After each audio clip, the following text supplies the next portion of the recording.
साल 2030, एक ऑर्डिनरी सा दिन। आसमान साफ था, चिड़िया चहचहा रही थी। सड़क पर दो कुत्ते आपस में लड़ रहे थे, तो कहीं कोई अपने ऑफिस जाने के लिए लेट हो रहा था। ए टैक्सी टैक्सी, हेलो। हट साला, मैं आज भी लेट हो जाऊंगा और आज भी मुझे बॉस की डांट सुननी पड़ेगी। मेरा नसीब ही खराब है। और ऊपर से टैक्सी वाले, काश काश मेरे पास उड़ने की शक्ति होती तो मैं कभी ऑफिस लेट नहीं पहुंचता। ए टैक्सी रुको, कहां चढ़ता चला जा रहा है? अबे देख के। अचानक से टैक्सी वाला कहीं और देखता हुआ गाड़ी अनबैलेंस कर गया। अरे ये क्या हो रहा है? ओह ये देखो, नीचे जमीन पर ये क्या है? अरे हाँ, ये देखो ये क्या है? वहां मौजूद सभी लोग एक साथ अपने पैरों के नीचे की जमीन की तरफ देखने लगे। अचानक से एक अजीब लाल रोशनी ने हर किसी का ध्यान अपने ऊपर खींच लिया था। उस दिन ना तो कोई आंधी तूफान आया और ना ही कोई अर्थक्वेक। बस जमीन से एक ऐसी रोशनी सी दिखी जिसे देखकर सब लोग हैरान रह गए। उस दिन एक ऐसा वक्त आया जिससे आगे आने वाला सब कुछ हमेशा हमेशा के लिए बदल गया। लोगों का कहना है कि वो रोशनी दरअसल अर्थ के सरफेस में किसी तरह की लाइट रेस थी, जिसकी वजह से दुनिया के लोगों के अंदर अनोखी शक्तियां पैदा हो गई। अरे वाह, भगवान ने मेरी सुन ली, मैं उड़ सकता हूँ। यूहू! ओ मुझे देखो, मैं गायब हो सकता हूँ। और मैं तो रबर बैंड बन गई, देखो। Oh my God! कोई मुझे बचाओ, मैं जल रही हूँ। ये मुझे क्या हो गया? कोई शक्तियों को पाकर खुश था, तो कोई हैरान, तो कोई परेशान। हर कोई धीरे धीरे करके अपनी इन शक्तियों को एक्सप्लोर करने लगा। सबको अलग अलग तरह के पावर्स मिले थे। कोई या तो बहुत ज्यादा ताकतवर बन चुका था, या फिर किसी के अंदर उड़ने की शक्ति आ चुकी थी। कोई पानी के ऊपर चल पा रहा था और कोई अपनी उंगलियों से आग जला पा रहा था। ये लोग इन शक्तियों पर कैसे भी करके काबू पाना चाहते थे। लेकिन वो कहते हैं ना, जब हम कुछ पाते हैं तो कुछ खोते भी है, और जहां अच्छाई होती है वहां बुराई भी होती है। जल्दी ही इन इंसानों को पता चला कि ये शक्तियां सिर्फ इन्हें ही नहीं मिली, बल्कि कुछ जानवरों को भी मिल चुकी थी। उसके बाद होना क्या था? दुनिया बर्बादी की तरफ जाने लगी। इंसानों और जानवरों के बीच खींचातानी बन गई, और इतना ही नहीं, उनके आपस में जिंदा रहने और महाशक्तिशाली होने की इच्छा इतनी बढ़ गई कि वो अपनी शक्तियों का गलत इस्तेमाल करने लगे और अपने फायदे और ताकत को बढ़ाने के लिए आपस में लड़ने लगे। मारो मारो इन जानवरों को, भगा दो इन्हें यहाँ से। तभी उनमें से एक भेड़िया घुर्राते हुए बोला, तुम हमें मारोगे तो क्या हम चुप बैठेंगे? एक बार हाथ तो लगा के दिखाओ। दुनिया का ऐसा हाल देखकर फाइनली अलग अलग देशों की गवर्नमेंट को मिलकर एक जॉइंट अलायंस फॉर्म करना पड़ा। शांत हो जाइए, शांत हो जाइए। ये बात सही है कि इंसान और जानवर एक साथ नहीं रह सकते, लेकिन इसका मतलब ये नहीं है कि वो इस समाज का हिस्सा नहीं है। जितना हक इंसानों का है इस समाज में और इस दुनिया में रहने का है, उतना ही जानवरों का भी है। इतने में किसी ने ऑडियंस से गुस्से में पूछा, तो आप क्या चाहते हो कि हम में से हर कोई इन जानवरों का शिकार बनते रहे और बदले में अपनी जान बचाने की कोशिश भी ना करे? इस बात पर एक ऑफिशियल ने जवाब देते हुए कहा, जी नहीं, हम सभी देशों की गवर्नमेंट ने मिलकर ये डिसाइड किया है कि सारे जानवरों को शहर के बाहर जंगलों की तरफ शिफ्ट किया जाएगा, ताकि इंसान चैन से शहर के बीच रह सके। और रही बात हमारी अनोखी शक्तियों की, तो हम इन शक्तियों को बर्बादी के लिए नहीं, बल्कि अच्छे कामों के लिए इस्तेमाल करेंगे, दुनिया के फायदे के लिए इस्तेमाल करेंगे। जगह जगह पर स्कूल्स बनाए जाएंगे जहां अपनी शक्तियों को मास्टर करने की टेक्निक सिखाई जाएगी। हमें इस दुनिया को फिर से एक रहने लायक जगह बनाना होगा। देशों की गवर्नमेंट और एनिमल्स वेलफेयर सोसाइटी ने मिलकर एक ऐसा नियम पास किया जिसके बाद सिचुएशन अंडर कंट्रोल हो गई, और उस दिन के बाद से आखिरकार दुनिया में अमन और शांति वापस लौट आई। और आज 20 साल के बाद सिचुएशन पूरी तरह से ठीक हो चुकी थी। सभी लोग अपनी ताकत का इस्तेमाल अच्छे काम के लिए करने लगे, जैसे कि नई चीजों का रिसर्च बढ़ने लगा। ओह, तुम्हारे अंदर पानी की शक्ति है तो तुम जल सेना में जा सकते हो। अच्छा बाहुबली, तुम्हारा काम लोडिंग और अनलोडिंग डिपार्टमेंट में किया जाता है। Oh thank you so much. ओ दिमागी शक्ति, आप प्लीज इस फॉर्म को भर दे और इसमें से दिए गए किसी भी ऑप्शन में से आप कोई भी ऑप्शन चुन सकते हैं। अच्छा ठीक है, थैंक यू। थैंक यू कैसा, मैं तो रोबोट हूँ। ये तो मेरा काम है। अच्छा, हा हा हा हा। नेक्स्ट। अब सोसाइटी भी काफी हद तक बेहतर हो गई। लोग जिन टेक्नोलॉजी को बनाने के बारे में सोच भी नहीं सकते थे, अब वो टेक्नोलॉजी बन रही थी। अब साल 2050 चल रहा था और लोग शक्तियों के इस नए जमाने में जी रहे थे। ये इस दुनिया के लोगों के लिए सबसे अच्छा वक्त था। अब लोगों को कपड़े और खाने की टेंशन लेने की कोई जरूरत नहीं थी। अब हाई स्कूल के बच्चों को अपनी शक्तियों को मास्टर करने का मौका मिल रहा था, जहां सारी फैकल्टीज उन्हें फ्री में प्रोवाइड की जा रही थी। सब कुछ ठीक चल रहा था, सिवाय इसके कि कुछ लोग ऐसे भी थे जो सिर्फ अपने फायदे के लिए जीते और दूसरों का इस्तेमाल कर रहे थे, जिनके लिए किसी की जान की भी कोई कीमत नहीं थी। सब कुछ नई पीढ़ी पर निर्भर था, इसलिए गवर्नमेंट उन पर दिल खोल कर खर्च कर रही थी। High school learning of special powers यानी LOSP में पढ़ाई करने वाले स्टूडेंट का तो उनका सिर्फ एक ही मकसद था, उन्हें अपनी शक्तियों को कंट्रोल करना सिखाना। और कॉलेज के एंट्रेंस एग्जाम में पार्टिसिपेट करना चाहते थे ताकि उन्हें सबसे बेस्ट यूनिवर्सिटी में एडमिशन मिल जाए। ये कहानी ऐसे ही एक स्टूडेंट की है जिसका नाम वेद शर्मा है। वेद अब हाई स्कूल के फाइनल ईयर में पहुंच चुका था और वो उस वक्त अपनी क्लास 301 में बैठा हुआ था। क्लास 301 बहुत बड़ी थी और कई सारे स्टूडेंट्स अपनी जगह पर इस तरह बैठे हुए थे जैसे कि वह किसी सत्संग में बैठे थे। सारे स्टूडेंट्स के ऊपर एक हल्की सी रोशनी जल रही थी जो क्लासरूम के हर डायरेक्शन में घूम रही थी। सारे स्टूडेंट्स का ध्यान अपने सामने खड़ी स्कूल की सबसे सुंदर टीचर शिखा कपूर पर था, जो कि उनकी क्लास टीचर भी थी। शिखा मैम के चेहरे पर एक हल्की सी मुस्कुराहट थी और अपने क्लास के बच्चों को समझाने की कोशिश करते हुए उन्होंने कहा, सब लोग मेरी बात ध्यान से सुनो। अब तुम लोग बच्चे नहीं रहे, क्योंकि अब तुम सब हाई स्कूल के फाइनल ईयर में आ चुके हो। इसका मतलब ये है कि कॉलेज के एंट्रेंस एग्जाम के लिए तुम लोगों के पास अब सिर्फ एक ही साल रह गया है। अगर तुम लोगों को किसी अच्छी यूनिवर्सिटी में एडमिशन ना मिले तो तुम लोग इस कंपटीशन भरी दुनिया में सरवाइव नहीं कर पाओगे। और मैं ये बिल्कुल नहीं चाहती कि मेरे क्लास के बच्चे लाइफ में कभी पीछे रहे। अब तक तुम लोगों ने लाइफ में बहुत मस्ती कर ली, मगर अब लाइफ में सीरियस होने का वक्त आ चुका है। और खास करके मेरी क्लास में तो तुम में से कोई भी बिल्कुल मस्ती नहीं करेगा। और जब भी साल खत्म होने को आएगा तो मैं चाहती हूँ कि मेरे क्लास का हर बच्चा 6th रैंक या फिर उससे बड़ा रैंक ले आए। तुम में से हर एक को बहुत मेहनत करनी होगी, नहीं तो मैं किसी को एंट्रेंस एग्जाम में बैठने नहीं दूंगी। शिखा मैम बोले जा रही थी और सारे स्टूडेंट्स उनकी बातें सुनते हुए उन्हें निहार रहे थे। ऐसे में जब शिखा मैम को अपनी बात का कोई जवाब नहीं मिला तो उन्होंने घूर कर सबकी तरफ देखा और पूछा, तुम लोगों ने मेरी बात सुनी या नहीं? इस बात पर सब लोगों ने घबराकर एक साथ जवाब देते हुए कहा, यस मैम, हम समझ गए। तभी अचानक शिखा मैम की नजर एक बच्चे पे पड़ती है। अरे तुम कौन हो? क्या तुम्हारा न्यू एडमिशन है? Yes ma'am. लेकिन ये आधे साल के बाद ये बात समझ नहीं आई। मैम, इसके पापा का यहाँ ट्रांसफर हुआ है। ओके, लेकिन इसके सारे जवाब तुम क्यों दे रहे हो? ये क्यों नहीं दे रहा? हेलो बेटा, तुम्हारा नाम क्या है और तुम इतने उदास क्यों हो? बोलो बोलो बेटा। वो बच्चा बड़ा सीरियसली खड़ा होता है और कहता है, घंटी, और मैं मुस्कुरा रहा हूँ। क्या? ये क्या बकवास कर रहे हो? मैं तुमसे तुम्हारा नाम पूछ रही हूँ। बोई तो बता रहा हूँ। बच्चे उसके बोलते ही जोर जोर से हंसने लगते हैं। क्या बात कर रहे हो? मेरा नाम घंटी है और मैं उदास नहीं हूँ, मुस्कुरा रहा हूँ। तुम कितने बदतमीज हो, अपनी मैम के सामने ऐसे बोलते हुए तुम्हें शर्म नहीं आ रही? अरे मैं बदतमीज नहीं हूँ, मेरा नाम घंटी है और मैं उदास नहीं हूँ, मुस्कुरा रहा हूँ।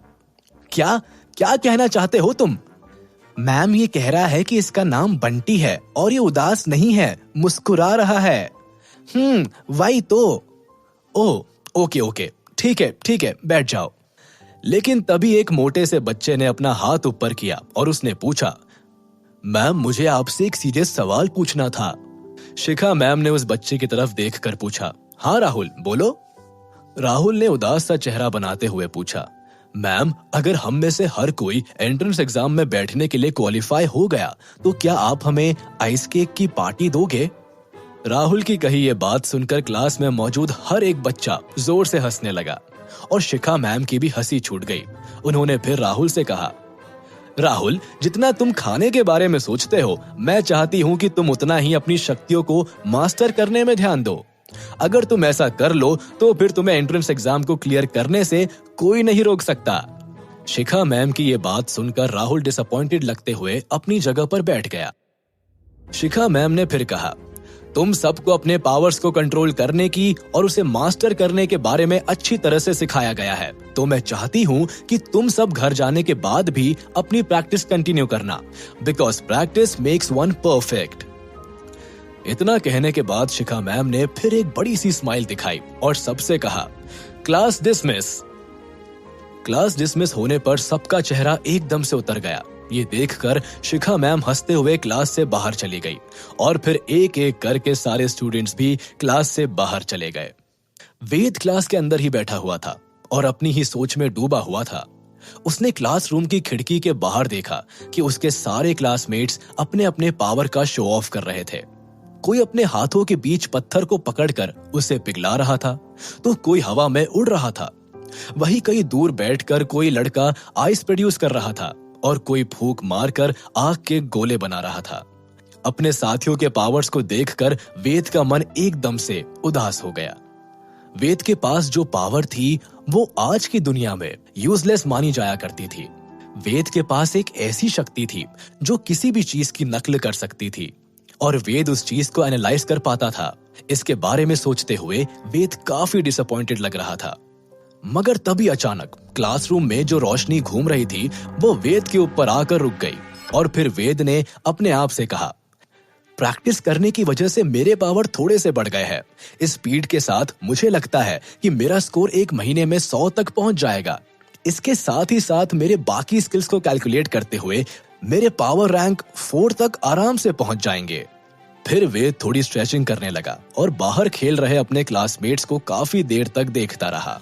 वेद जिस दौर में जी रहा था वह वक्त शक्तियों का था और इस वक्त के बारे में सोचते हुए वेद काफी परेशान लगने लगा और उसने मन ही मन कहा, अगर मैं सच में किसी अच्छी यूनिवर्सिटी में एडमिशन लेना चाहता हूँ तो उसके लिए मुझे एंट्रेंस एग्जाम देना होगा और एंट्रेंस एग्जाम के लिए मुझे 6th रैंक तक पहुंचना बहुत जरूरी है।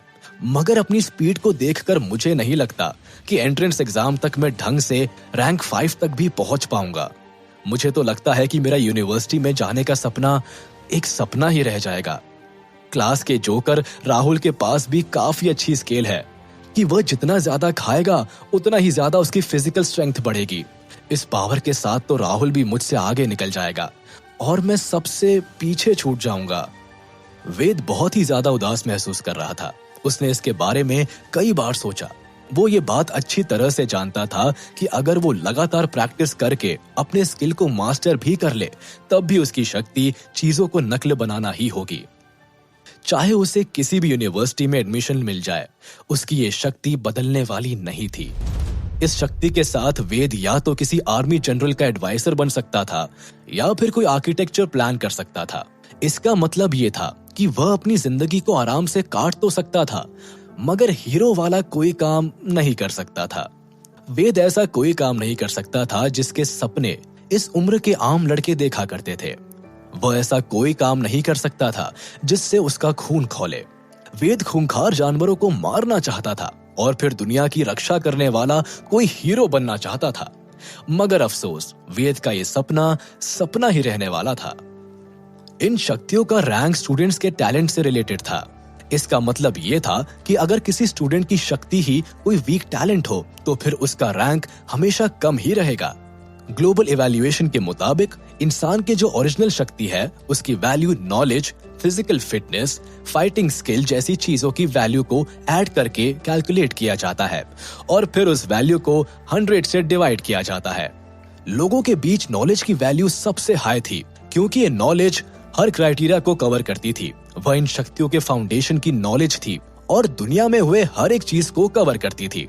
इस क्राइटेरिया की डिफिकल्टी इतनी ज्यादा थी कि लोग इतनी आसानी से इस क्राइटेरिया को पास नहीं कर पाते थे।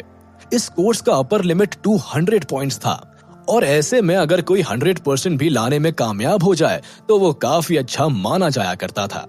फिजिकल फिटनेस इंसान के स्ट्रेंथ को रिप्रेजेंट करता था और इस क्राइटेरिया की अपर लिमिट 400 पॉइंट्स थी। हाई स्कूल के स्टूडेंट ज्यादा से ज्यादा इस क्राइटेरियन में 100 पॉइंट्स ला पाए हैं इन क्राइटेरिया में फाइटिंग स्किल्स भी इन्वॉल्व थी, जैसे कि मार्शल आर्ट्स, बॉक्सिंग, कराटे, और इसकी अपर लिमिट भी 400 थी।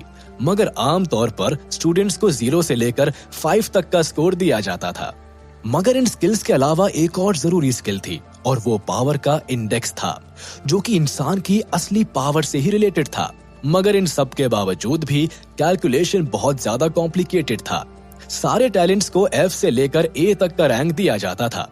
इंसान की पावर जितनी हाई होती उतना ही बड़ा रैंक उसे मिलता, और इसकी अपर लिमिट तो कोई थी ही नहीं। ऐसे में वेद की कमजोर एबिलिटी ने उसका रैंक फिलहाल E पर पहुंचा दिया था। इसके बारे में सोचते हुए वेद अपने मन में अपने रैंक की कैलकुलेशन कर रहा था। उसे हर क्राइटेरिया में थोड़े बहुत पॉइंट्स मिले थे, मगर फाइटिंग स्किल में उसके पॉइंट 0 थे और उसका टोटल स्कोर 380 था, जिससे वो 3.8 की वैल्यू पर था और वो जल्द ही 4 पर पहुंचने वाला था। अपने ख्यालों में डूबा हुआ वेद अपनी चीजों को समेट रहा था और अपनी बैग पैक कर रहा था, मगर तभी अचानक एक जोरदार आवाज सुनाई दी और क्लासरूम का दरवाजा टूट कर गिर गया। दरवाजे के पास एक टॉल और हैंडसम लड़का खड़ा हुआ था और उसने चिल्लाकर वेद की तरफ देखते हुए कहा, ओए वेद के बच्चे, हिम्मत है तो बाहर निकल। ऐसी गुस्से भरी आवाज सुनकर तो कोई पागल ही होगा जो बाहर निकलने की हिम्मत करेगा, और वेद उन पागल लोगों में से नहीं था। ये स्टूडेंट जस्ट ने चिल्लाकर वेद को पुकारा था। उसका नाम निखिल था। निखिल एक जीनियस स्टूडेंट था जिसकी वैल्यू 8 पॉइंट से भी ऊपर थी। इसका मतलब ये था कि निखिल के लिए वेद को हराना बाएं हाथ का खेल था। निखिल को दरवाजे पर देखकर वेद बहुत ज्यादा घबरा गया था, मगर उसने अपने चेहरे पर अपना डर नहीं दिखाया और उसने काम लगने की कोशिश करते हुए पूछा, ये सब क्या हो रहा है? निखिल बहुत गुस्से में लग रहा था और उसने वेद की तरफ देखते हुए उससे पूछा, क्या तुम और पिया फिर से एक साथ घर के लिए निकले थे? इस बात पर वेद ने जवाब देते हुए कहा, हम दोनों का घर एक ही रास्ते पर पड़ता है, तो कभी कभी हम साथ में चल कर जाते हैं। वेद की कही ये बात सुनकर निखिल को और भी ज्यादा गुस्सा आने लगा और उसने चिल्लाकर कहा, लिसन, मुझे इस बात से कोई फर्क नहीं पड़ता कि तुम दोनों का घर एक ही रास्ते पर पड़ता है या नहीं। मैं बस तुमसे इतना कह रहा हूँ कि तुम पिया से दूर रहना। क्या तुम जानते भी हो कि पिया की स्ट्रेंथ क्या है? अरे तुम तो उसकी तरफ आंख उठाकर देखने के भी लायक नहीं हो। अगर मैंने तुम्हें अगली बार पिया के आसपास भी देखा ना, तो मैं तुम्हें नहीं छोड़ूंगा। निखिल की ऐसी बात सुनकर वेद को बहुत गुस्सा आया और वो घूर कर निखिल की तरफ देखने लगा। वेद के चेहरे पर गुस्से भरा एक्सप्रेशन देखकर निखिल ने हंसकर कहा, मुझे ऐसे क्या देख रहे हो? अगर तुम्हारे अंदर हिम्मत है तो बाहर निकलकर मुझसे लड़ के दिखाओ। निखिल की कही ये बात सुनकर वेद का सारा गुस्सा एकदम से गायब हो गया और उसके चेहरे का रंग पूरी तरह से उड़ गया।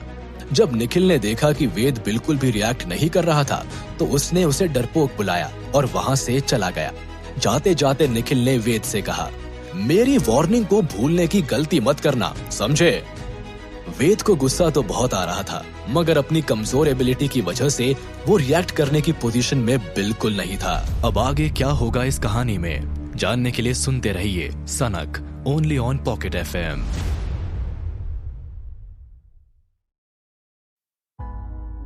निखिल के वहां से जाने के बाद वेद खुद में बहुत डिसअपॉइंटेड महसूस कर रहा था। मैं कितना यूजलेस हूँ। उस निखिल के बच्चे ने मुझसे क्या कुछ नहीं कहा और मैं उसे कोई जवाब भी नहीं दे पाया। मुझे उसे एक पंच तो मारना ही चाहिए था। काश मैं कुछ करने लायक होता।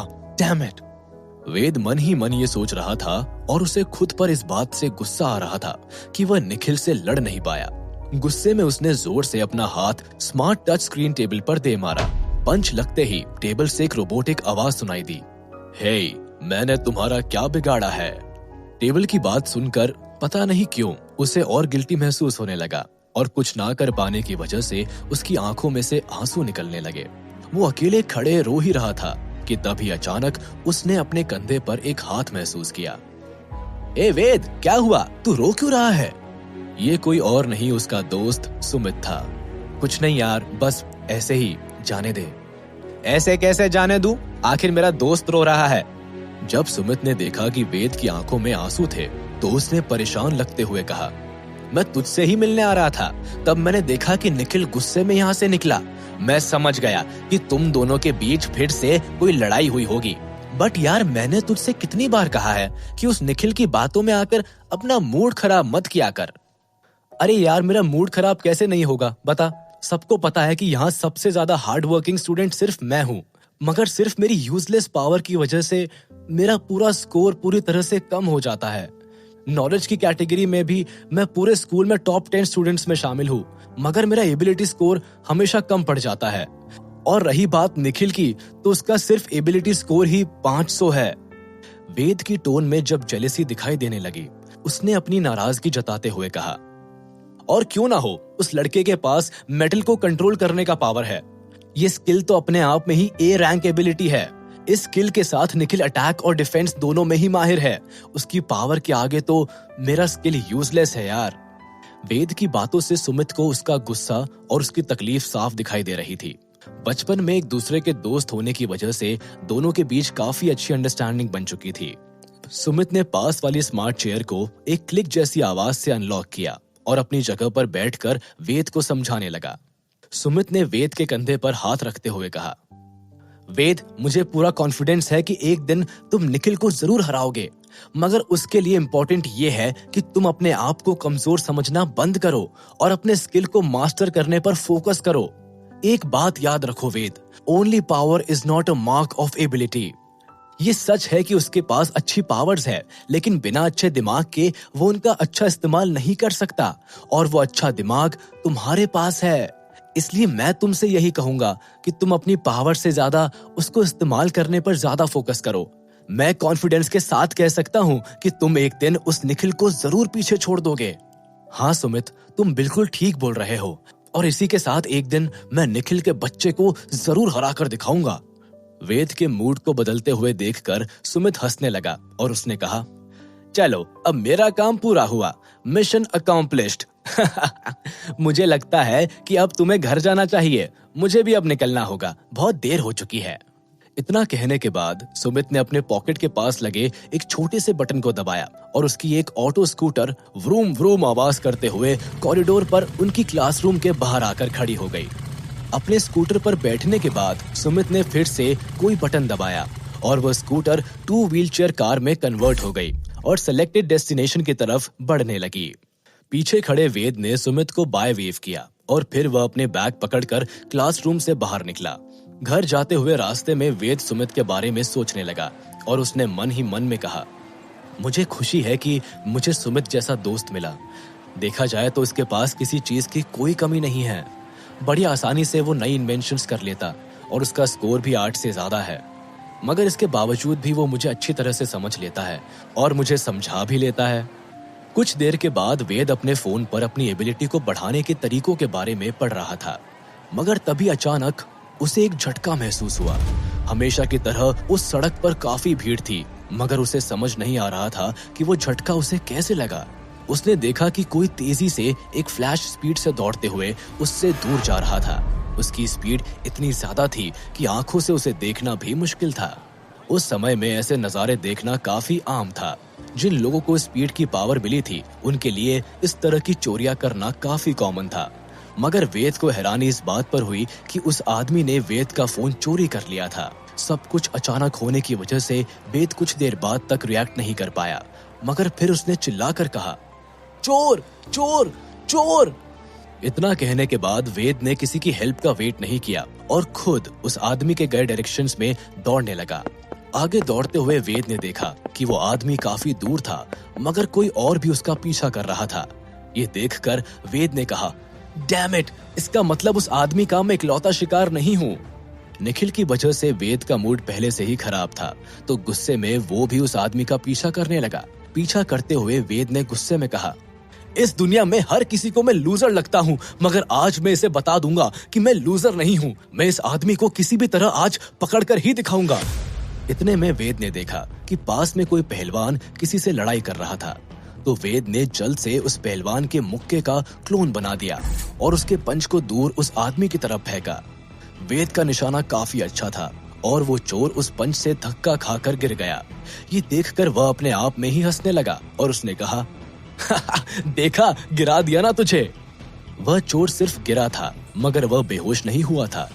तो उसे और तेजी से पकड़ने के लिए वेद ने जल्दी से फ्लाइंग मोटरसाइकिल का क्लोन बनाया और जैसे ही वह उस पर बैठा उसकी मोटरसाइकिल हवा में उड़ने लगी और उसके नीचे एक व्हाइट कलर की लाइट फॉर्म हो गई। इससे पहले कि वह चोर दोबारा उठकर भागने लगता, वेद ने उसकी पीठ पर जोर से हाथ मारा और उसे दोबारा नीचे गिरा दिया। वेद ने उस चोर के कॉलर को पकड़ते हुए उससे कहा, तुम्हें क्या लगा अगर तुम्हारे पास स्पीड की पावर है तो कोई तुम्हें पकड़ नहीं पाएगा? हाँ? इतने में दूसरा आदमी जो चोर का पीछा कर रहा था वह भी वहां पहुंच गया। अब किसी खाली गार्डन में एक दूसरे के आमने सामने खड़े थे। उन तीनों के बीच का माहौल काफी टेंस था। तेज धूप के बीच कई सारे पेड़ से हल्की सी हवा चल रही थी और उनके बाल हवा में लहराने लगे थे। तीनों एक दूसरे की तरफ घूर कर देखने लगे, मगर किसी के चेहरे पर डर का नामो निशान तक दिखाई नहीं दे रहा था। यहाँ तक कि पकड़े जाने के बाद भी उस चोर के चेहरे पर एक हल्की सी शिकन तक नहीं थी। तभी अचानक वो चोर किसी और डायरेक्शन में दौड़ने लगा और वहां मौजूद दूसरा आदमी उसी स्पीड के साथ उसका पीछा भी करने लगा। जब वेद ने देखा कि दूसरे आदमी के पास भी स्पीड की पावर थी तो उसको खुद के टैलेंट पर दोबारा गुस्सा आने लगा, मगर उसने इस बार हार नहीं मानी और वह भी उन दोनों का पीछा करने लगा। उनके पीछे दौड़ते हुए वेद ने चिल्लाकर कहा, चोर के बच्चे, आज चाहे कुछ भी हो जाए मगर मैं तेरा पीछा इतनी आसानी से बिल्कुल नहीं छोड़ूंगा। देखते हैं तुम कितनी दूर तक दौड़ कर जा सकते हो। लगातार 10 मिनट तक दौड़ने के बाद वेद को फाइनली उन दोनों की हल्की सी झलक दिखी जो कि किसी ब्रिज पर एक दूसरे के साथ लड़ाई कर रहे थे। ये देखकर वेद ने अपने आप से कहा, चलो ये अच्छा हुआ कि उस आदमी ने चोर को किसी तरह पकड़ लिया और वह दोनों लड़ाई करने में बिजी है। जब तक उनकी लड़ाई चलती रहेगी मैं वहां आसानी से पहुंच जाऊंगा। दौड़ते हुए वेद उन दोनों के बीच की लड़ाई को देख भी रहा था। उसने देखा कि उस आदमी ने चोर के चेहरे पर एक जोरदार मुक्का मारा, मगर चोर को जैसे कोई फर्क ही नहीं पड़ा और उसने भी बदले में उस आदमी के पेट पर अटैक किया। दोनों एक दूसरे को कभी मुक्का मार रहे थे या फिर कभी एक दूसरे को किक कर रहे थे, मगर जैसे ही वेद वहां पहुंचा तो उसने देखा कि चोर के हाथ में एक खून से रंगा चाकू था जो कि उस आदमी के पेट से निकाला गया था और ये देखकर वेद के होश उड़ गए। What the hell? इस चोर ने तो उस आदमी का मर्डर ही कर दिया। ओह गॉड, आज से पहले मैंने कई लोगों को लड़ते हुए देखा है, मगर मर्डर होते हुए तो मैंने आज पहली बार अपनी आंखों से सामने होते हुए देखा है। मैं क्या करूं? शिट। वेद इस शौक से निकल नहीं पा रहा था, मगर तभी अचानक उसने देखा कि उस चोर ने अपने ब्लू जीन्स की बैक पॉकेट से एक ब्लू कलर की छोटी सी बोतल निकाली जिसमें किसी तरह का लिक्विड भरा हुआ था और उसमें से उस चोर ने कुछ बूंद नीचे मरे हुए आदमी के ऊपर छिड़क दिया। अब ये संकी चोर कर क्या रहा है? वो उस मरे हुए आदमी के ऊपर कौन सा पानी डाल रहा है? उस पानी को छिड़कने के बाद एक अजीब सी आवाज सुनाई दी, खश, और फिर अचानक उस आदमी का शरीर इस तरह से श्रिंक होकर गायब हो गया जैसे कि वह कभी वहां था ही नहीं। ये देखकर वेद के होश उड़ गए और उसने अपने आप से कहा, क्या मैं कोई सपना देख रहा हूँ? वह आदमी ऐसे कैसे गायब हो गया? ये सब क्या हो रहा है? ये सब मैं क्या देख रहा हूँ? पहली बार खून होते हुए देखने के बाद अब इस अजीब घटना को होते हुए देखकर वेद का दिमाग चकराने लगा और उसका पूरा शरीर कांपने लगा। उसे समझ नहीं आ रहा था कि वो कैसे रिएक्ट करे। वेद ये बात तो अच्छी तरह से समझ गया था कि वह आदमी कोई मामूली चोर नहीं था, बल्कि वो तो एक खूनी था। इसके बारे में सोचते हुए वेद को 2 दिन पुरानी हुई एक बात याद आई, जहां वह घर पर बैठकर खाना खा रहा था और टीवी पर न्यूज चल रही थी, जहां यह बताया जा रहा था कि शहर में एक ऐसा ऑर्गेनाइजेशन बन चुका था जो अपने आप से ही एक ऐसा लिक्विड बना रहे थे जो चीजों को डिकम्पोज करने लगा था और इस ऑर्गेनाइजेशन के लोग इस लिक्विड को गलत काम के लिए इस्तेमाल कर रहे थे। ओह, अब मुझे समझ आया कि ये आदमी उसी ऑर्गेनाइजेशन से है। अगर ये यहाँ पर है तो बाकी लोग भी जरूर आसपास होंगे। इससे पहले कि कोई और यहाँ पहुंचे, मुझे लगता है कि मुझे यहाँ से चले जाना चाहिए।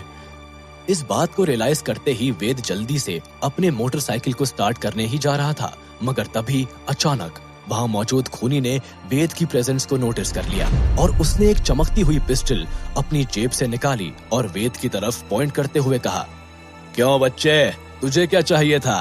तेरा फोन? उस आदमी के हाथ में पिस्टल देखकर वेद के रोंगटे खड़े हो गए और वो उस किलर को देखकर अचानक बड़बड़ाने लगा। अरे अरे अरे अरे अरे अरे अरे, आप क्या कर रहे हो? मैंने आपका क्या बिगाड़ा है? मुझे कुछ नहीं चाहिए। रखो, आप फोन रखो, मुझे नहीं चाहिए। मेरी तरफ से आपको गिफ्ट। अच्छा, गिफ्ट? ओह, और क्या भाई? अच्छा, हाँ, मतलब नहीं, मैंने कुछ नहीं देखा। मैंने कोई खून होते हुए नहीं देखा, और आपने किसी को गायब नहीं किया। यहाँ तो कोई क्राइम हुआ ही नहीं। हाँ, कोई क्राइम नहीं हुआ। ये देखकर उस खूनी की हंसी छूट गई, और फिर उसने वेद से कहा, और तू मेरा पीछा क्यों कर रहा था? मोटरसाइकिल उड़ा रहा था ना तू? ये सुनकर वेद और ज्यादा घबराने लगा, और फिर उसने कहा, नहीं, आप मुझे गलत समझ रहे हो। हाँ, मैं आपका पीछा क्यों करूंगा भला? मैं तो बस ऐसे ही जॉगिंग कर रहा था। जॉगिंग, वो लंच हैवी हो गया था ना, गैस बनती है मुझे तो इसीलिए। और जॉगिंग करते करते थक गया तो मोटरसाइकिल ले ली। आप समझ गए ना भाई साहब? अब मेरे पास और कुछ नहीं है समझाने को। वेद को लगा कि वो उसकी बात सुनकर मान गया, लेकिन तभी जैसे उसने अपने कान में लगी चिप से किसी से कुछ बात करी, और अचानक उस किलर ने चिल्लाकर कहा, बस अब मुझे तेरी कोई बकवास नहीं सुननी। इतना बोलकर उसने एकदम से अपनी पिस्टल को अनलॉक कर दिया। जिस तरह वो आदमी वेद की तरफ घूर कर देख रहा था, उसे देखकर वेद के पसीने छूटने लगे और उसका पूरा शरीर कांपने लगा। उसके मन में बार बार एक ही ख्याल आ रहा था, मैं मरने वाला हूँ। वेद ने कसकर अपनी आंखों को बंद कर लिया। राम राम राम राम राम राम राम राम, आज बचा ले भगवान, 1000 रुपए का प्रसाद चढ़ाऊंगा। अब आगे क्या होगा इस कहानी में जानने के लिए सुनते रहिए सनक, ओनली ऑन पॉकेट FM। क्यों बे डरपोक की औलाद, थोड़ी देर पहले तक तो खुद को जेम्स बॉन्ड समझ रहा था, अब मेरे हाथ में गन देख के तेरी गन का बारूद खत्म हो गया क्या? भाई माफी मांग तो रहा हूं, अब क्या बच्चे की जान लेके ही रहोगे? अबे माफी मांग रहा है तो क्या तेरी आरती उतारूं? अब तेरा कुछ नहीं हो सकता बे। बी ग्रेड फिल्म के सी ग्रेड हीरो तू तो गया। चल मरने के लिए तैयार हो जा। भाई गोली मत चलाना, भाई गोली मत चलाना, भाई प्लीज। नहीं। वेद अपनी तरफ गन को देख आंखें बंद कर लेता है, लेकिन कुछ देर तक जब कुछ नहीं होता तो वो आंखें खोल के देखता है। वो चोर अपनी गन ठीक कर रहा था। मैं बच गया। जान बचने पर वेद कुछ ज्यादा ही खुश हो गया। रुक बे, तुझे मैं अभी बताता हूँ, 1 सेकंड रुक जा, अभी बताता हूँ। अब तू नहीं, मैं बताता हूँ, साले देख अब मैं क्या करता हूँ। अचानक वेद ने नोटिस किया कि इस खूनी के कंधे पर खून के निशान थे। अरे इसे तो चोट लगी है। अब मैं इसे बताता हूँ कि मौके का फायदा उठाना किसे कहते हैं। मुझे मारेगा। मुझे क्या तूने कपड़े धोने वाला पाउडर समझा है क्या? बस भिगोएगा, धोया और हो गया। अब वेद वो खेद है जो एक बार आ जाता है तो फिल्म खत्म होने के बाद ही जाता है। फिल्मी डायलॉग मारते हुए वेद उसे एक लात मारता है और उसके गिरते ही अपनी मोटरसाइकिल पर बैठा और उसने मैक्सिमम स्पीड पर एक्सेलरेट कर देता है। खूनी खुद को संभालते हुए उठता है, लेकिन वेद उसे संभलने का मौका दिए बगैर अपनी बाइक से उस पर अटैक कर देता है। उसकी बाइक हवा में उड़ते हुए खूनी को एक ही झटके में वापस से गिरा देती है। सब कुछ इतनी जल्दी हुआ कि वह खूनी को वेद पर अटैक करने का मौका ही नहीं मिल पाया, और जब तक उसे रियलाइज हो पाता कि उसके साथ क्या हुआ, तब तक वेद वहां से भाग चुका था। उस खूनी को यकीन नहीं हुआ कि एक स्कूल के बच्चे ने उस पर अटैक किया। तेरी इतनी हिम्मत कि तूने मुझे गिराया, अब तुझे मुझसे कोई नहीं बचा सकता। मन में ऐसा सोचते हुए वो खूनी ने एक बार फिर कोशिश की और वहां से भागते हुए वेद की तरफ शूट कर दिया, मगर क्योंकि वेद काफी दूर था इसलिए गोली वेद के कान के करीब से होते हुए गुजरी। ओ बेटे, ये क्या था? वेद, आज तो तू बच गया यार। गोली तेरे कान के पास से होती हुई गई। 1 इंच भी यहाँ वहां होती तो अभी तो हो गया था तेरा हैप्पी बर्थडे। ओह गॉड, मेरे हाथ पैर एकदम से सुन पड़ गए हैं। मुझे तो यकीन ही नहीं हो रहा मेरे साथ ये सब हो रहा है। वेद बचकर अब काफी दूर आ चुका था, लेकिन वेद एक बात तो समझ ही गया था कि डर कर उसका कुछ नहीं हो पाएगा। तो उसने खुद को समझाते हुए कहा, नहीं वेद, ये टाइम डर कर बैठने के लिए नहीं है। वो कहते हैं ना, जो डर गया समझो मर गया। आज ये सिचुएशन मेरे लिए बिल्कुल ऐसी ही है। अचानक से वेद को कुछ एहसास हुआ, जैसे उसके अंदर से उसकी अंतरात्मा ने उससे कुछ कहा हो। वेद, आज अगर वो चोर बच गया तो वो कल किसी और को भी मार सकता है। वेद के मन में ये बात आते ही उसने यू टर्न लिया और अपनी मोटरसाइकिल को एक्सेलरेट किया। उसने दूर से देखा, खूनी अब वहां नहीं है। उसने वापस चारों तरफ देखा। अरे वो रहा वो! वेद ने अपनी बाइक को फुल स्पीड दी और इससे पहले खूनी कुछ समझ पाता, वेद की बाइक एक जोरदार धमाके के साथ खूनी से जा टकराई। टक्कर इतनी जोरदार थी कि खूनी सीधा मेटल कंटेनर्स के बीच जा गिरा। उसमें से एक मेटल कंटेनर वेद की मोटरसाइकिल पर लगी, जिसकी वजह से वेद का बैलेंस बिगड़ गया और वो नीचे आ गिरा और उसकी मोटरसाइकिल भी कहीं दूर जा गिरी थी। वेद ने खुद को संभाला। उसके शरीर पर चोट के निशान थे, मगर अब उसके पास अपनी चोट पर ध्यान देने का टाइम बिल्कुल नहीं था। वेद वापस से उस खूनी की तरफ बढ़ने लगा, लेकिन ये क्या! देखते ही देखते वो आदमी वहां ना पड़े मेटल कंटेनर्स को अपने हाथ के एक इशारे से उठाकर फेंक रहा था, जैसे कि वह कोई खाली डिब्बे हो। जितना बड़ा झटका मुझे एक कंटेनर से लगा, उससे ये बात तो साफ है कि हर एक कंटेनर का वेट बहुत ज्यादा होगा। आखिर ये आदमी इससे बचकर कैसे निकल पाया? इसके अंदर दो पावर कहां से आई? वेद ने उस आदमी को अपनी तरफ आते हुए देखा तो उसने मन में सिर्फ एक ख्याल आया, नहीं, मैं इसको जीतने नहीं दे सकता। आज इसे मरना ही होगा। वेद उसे अपनी तरफ आता देख धीरे धीरे पीछे हट रहा था। अचानक से उसके पैरों के पास उस आदमी की पिस्टल टकराई। ओह, गन! ये तो इसी की है।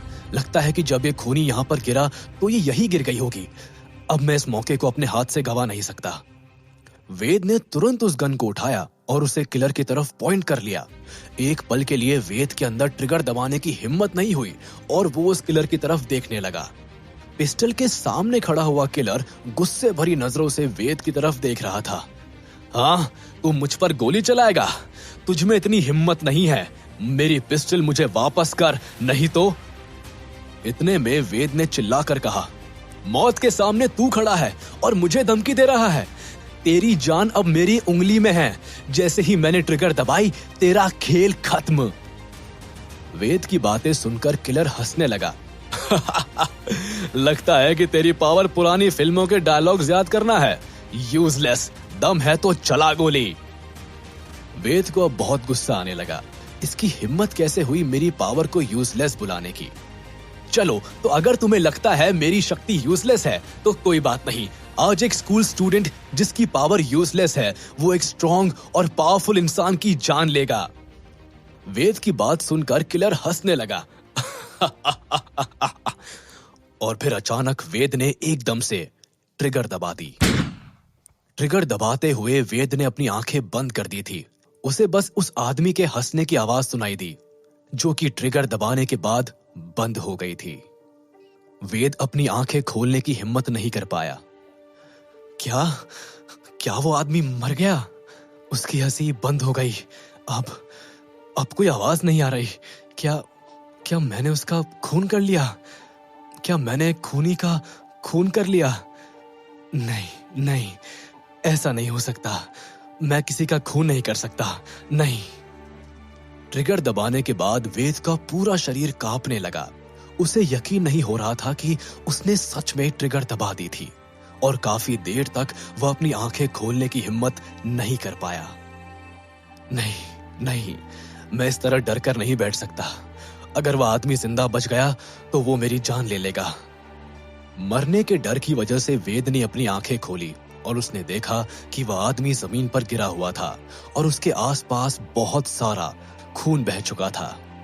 क्या यह आदमी मर चुका है? कहीं ये सिर्फ बेहोश तो नहीं हुआ है?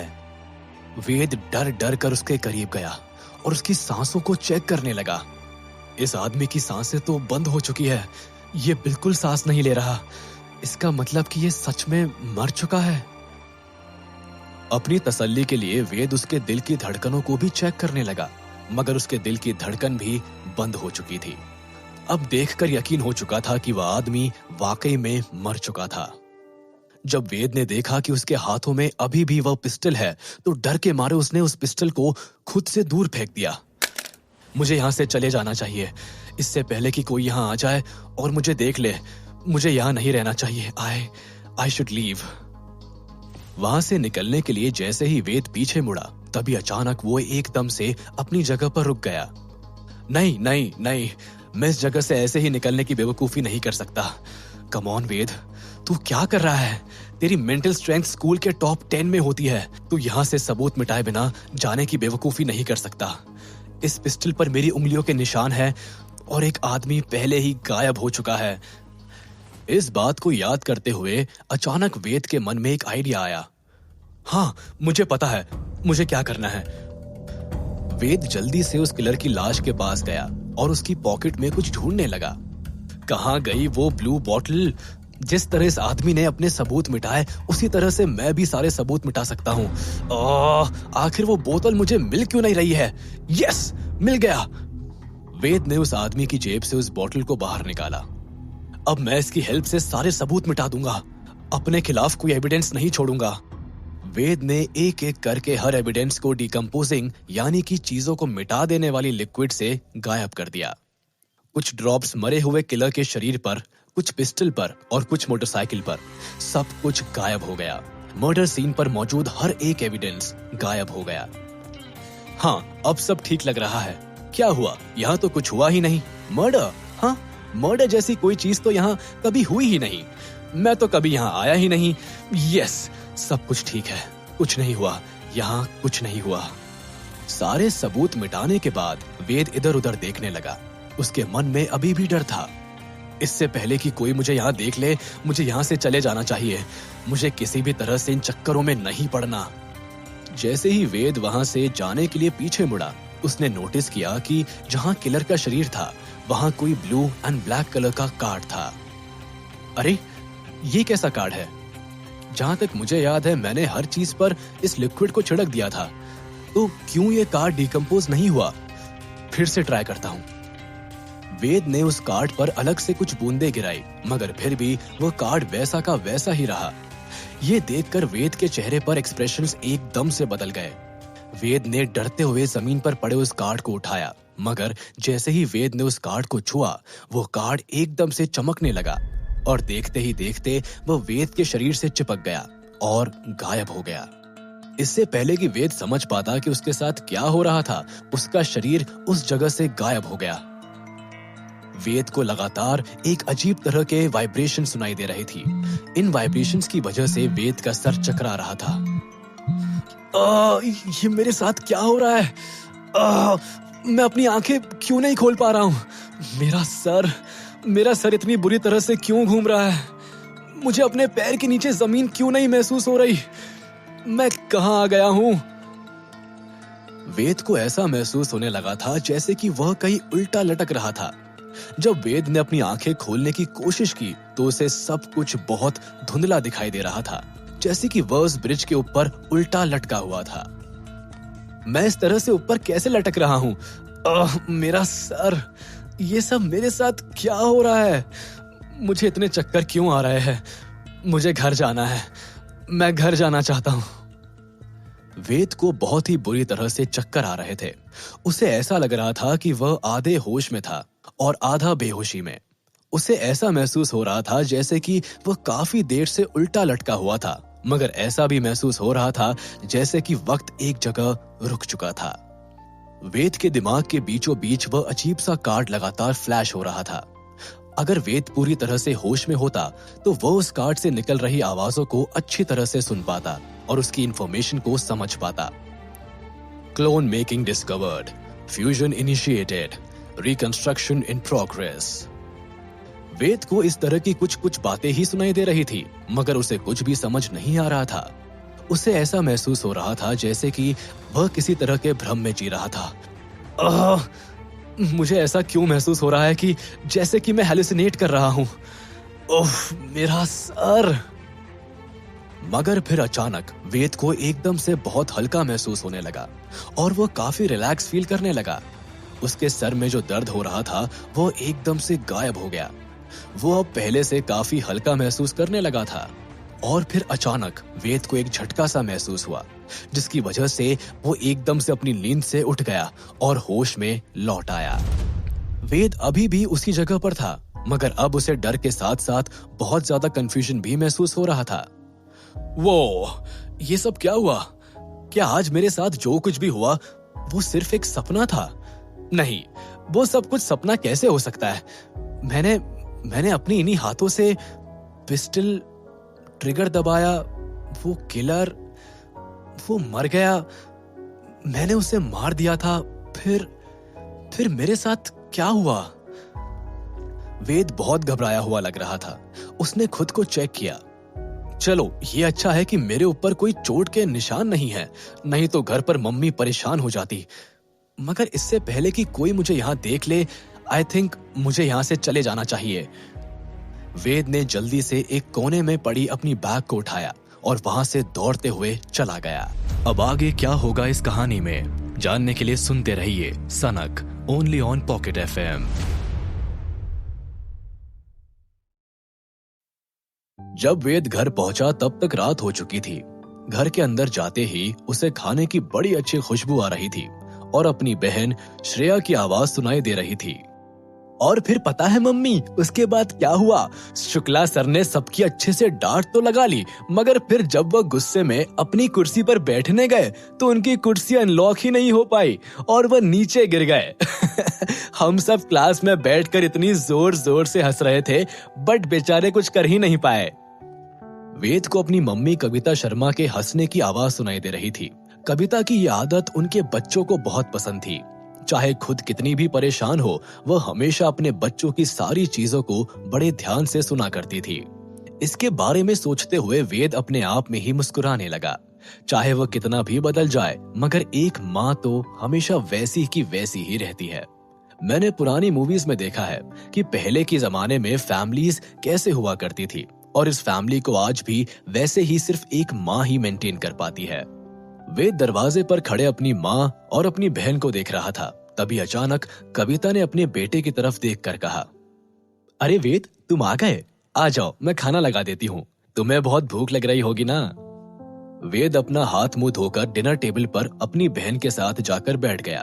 जब भी वेद घर पर होता, उसे अपने पापा की कमी बहुत खलती थी। काश पापा आज हम सब के बीच होते, मैं उन्हें बहुत मिस करता हूँ। काश कुछ साल पहले हुए एक्सीडेंट को मैं रोक पाता, तो शायद आज सब कुछ कितना अलग होता। अब हम तीनों एक फैमिली है, हमारे पास एक दूसरे का साथ है, और जब तक हमारे पास एक दूसरे का साथ है तब तक हमें किसी चीज से डरने की कोई जरूरत नहीं है। वेद ने नोटिस किया कि उसकी बहन श्रेया उसे बहुत देर से देख रही थी। श्रेया, तुम मुझे घूरना बंद करोगी प्लीज? श्रेया का जीनियस दिमाग घूमने लगा। उसने अपने भाई की तरफ देखते हुए कहा, भैया, तुम्हारे नाक के पास ये चोट कैसी? श्रेया के सवाल पर वह घबराने लगा, मगर उसका डर उसके चेहरे पर बयां नहीं हो रहा था। अरे यार, ये लड़की भी ना बाहर से दिखने में बिल्कुल नॉर्मल हूँ, मगर श्रेया तो अंदर की चोट को भी नोटिस कर लेती है, और करेगी भी कैसे नहीं? उसकी एबिलिटी की वैल्यू 8 पॉइंट्स है। मुझे जल्दी से कोई बहाना ढूंढना होगा, नहीं तो ये लड़की मुझसे सवाल के ऊपर सवाल करती रहेगी। वेद ने जवाब देते हुए श्रेया से कहा, अरे कुछ नहीं, वो तो मैं बस सीढ़ियों से फिसल कर गिर गया। इस बात पर श्रेया को गुस्सा आया और उसने कहा, भैया, मैंने आपसे कितनी बार कहा है कि मुझसे झूठ बोलने की कोशिश मत किया करो। सच सच बताओ, उस निखिल के बच्चे ने फिर से आप पर हाथ उठाया ना?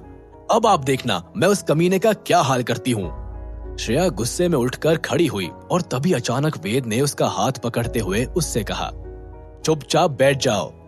अपने भाई की स्ट्रिक्ट आवाज सुनकर श्रेया चुपचाप अपनी जगह पर वापस बैठ गई। वेद ने फिर अपनी बहन को समझाते हुए उससे कहा, मैं अपनी लड़ाई खुद हैंडल कर लूंगा, और रही बात उस निखिल के बच्चे की, तो एक दिन मैं उसे बहुत अच्छा सबक सिखाऊंगा। फिर वेद ने श्रेया की तरफ देखते हुए उससे कहा, और रही बात तुम्हारी मेरी छोटी चूहिया, अगली बार से तुम मुझसे इस तरह की पूछताछ नहीं करोगी। तुम्हें बस अपनी पढ़ाई पर ध्यान देना चाहिए और ज्यादा पॉइंट्स लेने के लिए खूब मेहनत करनी चाहिए। उसके बाद ही तुम्हें सबसे अच्छी यूनिवर्सिटी में एडमिशन मिल पाएगा। यूनिवर्सिटी के बारे में सोचकर वेद का मन उदास हो गया।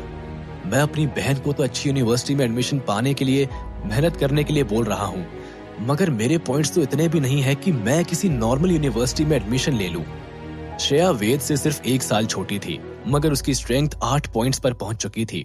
और रही बात वेद की, तो वह 4 पॉइंट्स पर पहुंचने के लिए भी स्ट्रगल कर रहा था। वेद ये बात अच्छी तरह से जानता था कि उसकी बहन के लिए सबसे अच्छी यूनिवर्सिटी में एडमिशन मिलना काफी आसान था, मगर इसके बावजूद भी दोनों भाई बहन में बहुत प्यार था।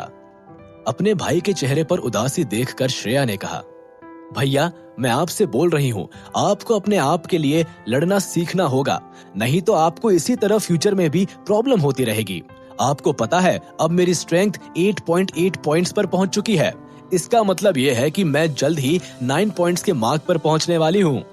बस एक बार मुझे पूरे 10 पॉइंट्स मिल जाए, फिर देखना कि मैं उस निखिल के बच्चे को कैसे सबक सिखाती हूँ। जब वेद ने श्रेया की कही बात सुनी तो उसे बहुत खुशी हुई और उसने कहा, अरे वाह, तुम 9 पॉइंट्स पर पहुंचने वाली हो, ये तो बहुत अच्छी बात है। इस बात पर श्रेया ने प्राउडली कहा, और नहीं तो क्या, आपको तो पता ही है ना कि मैं बचपन से ही जीनियस रही हूँ। वेद को अपनी बहन के लिए बहुत खुशी हो रही थी। उसने मुस्कुराते हुए मन ही मन में कहा, मेरी बहन सच में एक जीनियस ही है। अगर आगे चलकर श्रेया को 10 पॉइंट्स मिल जाते हैं, फिर तो हमें कभी कोई प्रॉब्लम ही नहीं होगी और ना ही मम्मी को लाइफ में इतना स्ट्रगल करना पड़ेगा। पास में खड़ी कविता शर्मा अपने दोनों बच्चों को एक दूसरे से बातें करते हुए देखकर मुस्कुरा रही थी। मुझे पता ही नहीं चला कि ये दोनों कब इतने बड़े हो गए। मैं मानती हूँ कि वेद की शक्तियाँ काफी कमजोर है, मगर इसके बावजूद भी दोनों भाई बहन के बीच कभी कोई प्रॉब्लम क्रिएट नहीं हुई। मुझे इस बात की बहुत खुशी है कि इन दोनों के बीच इतना प्यार है। उम्मीद करती हूँ कि ये प्यार हमेशा बना रहे। कविता ने फिर अपने दोनों बच्चों की तरफ देखकर कहा, अगर तुम दोनों की बात खत्म हो गई हो तो जल्दी से अपना खाना खाओ और जाकर प्रैक्टिस करो। दोनों वेद और श्रेया अब चुपचाप अपना खाना खाने लगे। खाना खाने के बाद वेद अपनी बहन की तरफ देखकर मुस्कुराने लगा और उसने मन ही मन में कहा, श्रेया अपनी लाइफ में इतना आगे बढ़ रही है, मुझे उसके लिए बहुत खुशी हो रही है, मगर साथ ही साथ मुझे इस बात का भी दुख हो रहा है कि वह मुझसे बहुत दूर चली जाएगी। इस वक्त श्रेया के पॉइंट्स 8.8 है। 8.8, वाओ! काश मैं भी ऐसा कुछ कर पाता। अगर मेरे पास भी इतने पॉइंट्स होते तो कितना अच्छा होता, है ना? ऐसा सोचकर वेद ने अपनी एक ताकत को एक्टिवेट कर लिया, मगर उसे इस बात का एहसास तक नहीं हुआ। 2 साल की रिसर्च के बाद वेद ने क्लोन बनाकर उसके एनालिसिस करने की एबिलिटी को अपने अंदर मास्टर कर लिया था। अब वेद इतना काबिल बन चुका था कि वह अपने दिमाग में लोगों के क्लोन को कंस्ट्रक्ट कर सकता था और उनकी शक्तियों को एनालाइज कर सकता था। वेद ने अपनी बहन की तरफ देखते हुए अपने मन में कहा, मुझे पता है कि अब मुझे क्या करना है। मैं अपनी प्यारी बहन श्रेया का क्लोन बनाऊंगा। मैं उसके साथ किसी तरह का कंपटीशन नहीं करना चाहता, बस उसकी ताकत को इन्वेस्टिगेट करना चाहता हूँ ताकि मैं खुद की काबिलियत को इंप्रूव कर सकूं। तभी अचानक वेद के दिमाग में एक आवाज सुनाई दी, प्रोसेस बिगिन। अपने अंदर से इस आवाज को सुनकर वेद काफी कंफ्यूज महसूस करने लगा। अरे, ये सब क्या हो रहा है? हालांकि मेरी स्किल अभी भी वैसी की वैसी ही है, मगर अब इसका कंस्ट्रक्शन पहले जितना सिंपल नहीं लग रहा। ऐसा तो पहले कभी नहीं हुआ। मैं मेरे दिमाग में श्रेया के क्लोन को विजुलाइज कर पा रहा हूँ, मगर ये सब कुछ हो कैसे रहा है? ऐसा लग रहा है कि श्रेया सच में मेरे दिमाग में बस चुकी है। तभी अचानक वेद ने नोटिस किया कि उसके दिमाग में श्रेया के क्लोन के पास 4 कार्ड्स फ्लोट कर रहे थे, जिस पर श्रेया के सारे स्किल्स क्लियरली लिखे हुए थे। एक पर लिखा था mid level basic fighting technique, दूसरे पर लिखा था हाई लेवल योगा फ्लेक्सिबिलिटी, तीसरे पर लिखा था लो लेवल फायर ब्लेज और चौथे पर लिखा था mid level origin ability cultivation technique. चारों कार्ड पर लिखे स्किल्स को पढ़कर वेद काफी सरप्राइज हुआ। उसे अपनी बहन के खेल के बारे में इतना कुछ नहीं पता था और उसने श्रेया से पूछा, श्रेया, तुमने योगा सीख लिया है? ये सुनकर श्रेया ने प्राउडली जवाब देते हुए कहा, हाँ बिल्कुल। फिर उसने अपनी बात कंटिन्यू करते हुए कहा, सच कहूं तो हाई लेवल टेक्निक्स को सीखने में ज्यादा मेहनत नहीं लगती, मगर ये फाइटिंग टेक्निक्स मुझे बहुत बोरिंग लगती है।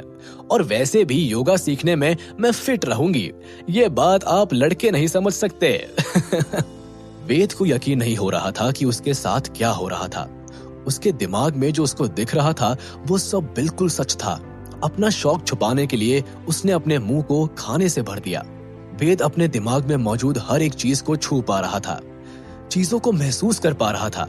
ये देखकर वेद ने फिर श्रेया के फाइटिंग स्किल्स वाले कार्ड को क्लिक किया और फिर अचानक उसके बारे में सारी चीजें बदलने लगी। ये सब मेरे साथ क्या हो रहा है? कहीं मैं कोई सपना तो नहीं देख रहा ना? मैं ये सब अपने दिमाग में कैसे देख पा रहा हूँ, कैसे छू पा रहा हूँ? जहां तक मैं जानता था मेरी स्किल्स इससे तो बहुत अलग थी, बहुत सिंपल सी थी, मगर ये तो कुछ हाई लेवल प्रिपरेशन लग रही है। ये सब मेरे साथ कैसे हो गया? जब वेद अपने साथ हो रही इंफॉर्मेशन को प्रोसेस करने की कोशिश कर रहा था, तभी अचानक उसने अपने दिमाग से एक रोबोटिक आवाज सुनी। Card completion completed, mid level basic fighting technique, analysing card, establishing clone, establishment of cards clone completed. ये आवाज मुझे इतनी सुनी सुनी सी क्यों लग रही है? हाँ, मुझे अब याद आया। जब मैं ब्रिज पर बेहोश हुआ था तो होश में आने से पहले मुझे इसी तरह की आवाजें सुनाई दे रही थी। राइट, इसी तरह की रोबोटिक आवाजें मेरे दिमाग में घूम रही थी। वेद को इस बात का एहसास हुआ कि उसके दिमाग में कुछ बदल सा गया था, तो उसने सोचा कि अब उसे अपने दिमाग को एक्सप्लोर करना चाहिए ताकि वह अपनी सिचुएशन को अच्छी तरह से समझ पाए। अरे, ये ग्रे कलर का कार्ड कैसा है? इस पर भी यही लिखा है, mid level basic fighting technique. जैसे ही वेद ने उस ग्रे कलर के कार्ड पर क्लिक किया तो उसे उस टेक्निक का एक डिटेल डिस्क्रिप्शन दिखाई दिया और साथ ही साथ उस पर एक स्टार जैसा निशान भी दिखाई दे रहा था। तभी उसके माइंड से एक रोबोटिक आवाज सुनाई दी। Name, mid level basic fighting technique, rank 1 star, introduction, the basics of all martial arts, basic fighting techniques, when mastered all martial arts difficulty will be reduced by half. This course is an advanced high school level course. अपने दिमाग में ये सब कुछ होता हुआ देखकर वेद का सर चकरा गया। पूरा डिस्क्रिप्शन पढ़ने के बाद उसके दिमाग में जो कुछ भी दिखाई दे रहा था वो एकदम से गायब हो गया और सब कुछ पहले की तरह हो गया, जैसे कि उसने अपने दिमाग में कुछ होते हुए कभी देखा ही नहीं। इन सब चीजों से वेद काफी शॉक्ड हो गया।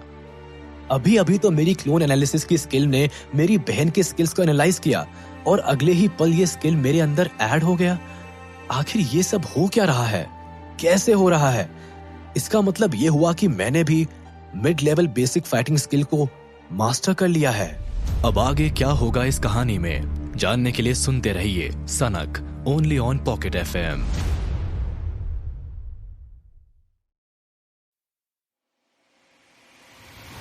अपने दिमाग में हो रही इन नई चीजों को देखकर और महसूस करके एक पल के लिए वेद घबराने लगा।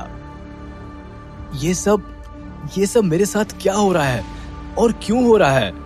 मुझे कुछ समझ क्यों नहीं आ रहा। क्या मेरे अंदर सच में फाइटिंग स्किल्स आ चुकी है या फिर मैं किसी तरह का कोई सपना देख रहा हूँ? वेद बहुत ज्यादा कंफ्यूज लग रहा था। वह फिजिकली तो खाने की टेबल पर बैठा था, मगर उसका ध्यान वहां पर था ही नहीं। श्रेया चुपचाप अपना खाना खा रही थी, मगर तभी अचानक उसने देखा कि वेद कुछ खोया खोया सा लग रहा था और फिर उसे अपने भाई पर तरस आने लगा और उसने मन ही मन में कहा, बेचारे भैया, अपने कमजोर पावर की वजह से वह दिन भर कितना परेशान रहते हैं और ऊपर से उन्हें निखिल जैसे गधों का सामना करना पड़ता है। काश कोई ऐसी टेक्नोलॉजी बनाए जिससे लोग अपनी शक्तियों को भैया जैसे कमजोर लोगों को ट्रांसफर कर सके, जैसे कि डेटा ट्रांसफर, USB ट्रांसफर। तब शायद मैं भैया की कुछ मदद कर पाती। श्रेया ने तरस भरी नजरों से वेद की तरफ देखा और उसने अपना हाथ वेद के कंधे पर रखा। क्योंकि वेद इस वक्त अपने होश में नहीं था, तो जैसे ही श्रेया ने अपना हाथ वेद के कंधों पर रखा तो वो एकदम से घबराते हुए होश में आया। अपने भाई को इस तरह घबराकर चिल्लाते हुए देखकर श्रेया भी एक सेकंड के लिए घबरा गई। क्या कर रहे हो भैया? आप मुझे डरा क्यों रहे हो? श्रेया की बात सुनकर वेद ने उसकी डांट लगाते हुए कहा, क्या मैं तुम्हें नहीं, तुम मुझे डरा रही हो? भैया, कितना झूठ बोलते हो आप एकदम से इस तरह चौंक गए तो मैं डर गई ना। श्रेया वेद से बहस करने लगी। वह देखकर वेद ने उससे कहा, चुप करो, इस तरह बड़े भाई से बहस नहीं करते। अपने दोनों बच्चों को इस तरह लड़ते हुए देखकर कविता ने दोनों की डांट लगाते हुए कहा, तुम दोनों अब चुपचाप अपना खाना खत्म करो और लड़ाई करना बंद करो, नहीं तो आज दोनों का बेड मैं छत पर लगाऊंगी, वहां लड़ते रहना तुम दोनों। अपनी माँ की डांट सुनी श्रेया ने वेद की तरफ देखकर अपना मुंह बनाया। हाँ, इस बात पर वेद ने भी नाराज लगते हुए अपना मुंह मोड़ लिया और दोनों अपना खाना खाने लगे। मुझे श्रेया से इस तरह लड़ाई नहीं करनी चाहिए थी। आफ्टर ऑल मैं उसी की स्किल को अपने अंदर ऐड करने की कोशिश कर रहा हूं, तो कहीं ना कहीं मुझे अपनी बहन के लिए थैंकफुल फील करना चाहिए। वेद ने फिर श्रेया की तरफ देखा, जो कि नाराज लगते हुए अपना खाना खा रही थी। जैसे ही श्रेया ने देखा कि वह उसकी तरफ देख रहा था, तो वो सैड एक्सप्रेशन दिखाने लगी। ये देखकर वेद मुस्कुराने लगा और उसने अपनी बहन को सॉरी कहा। दोनों की लड़ाई सॉल्व होते हुए देखकर कविता को भी बहुत खुशी हुई, मगर उन्होंने उन दोनों के बीच कुछ नहीं कहा।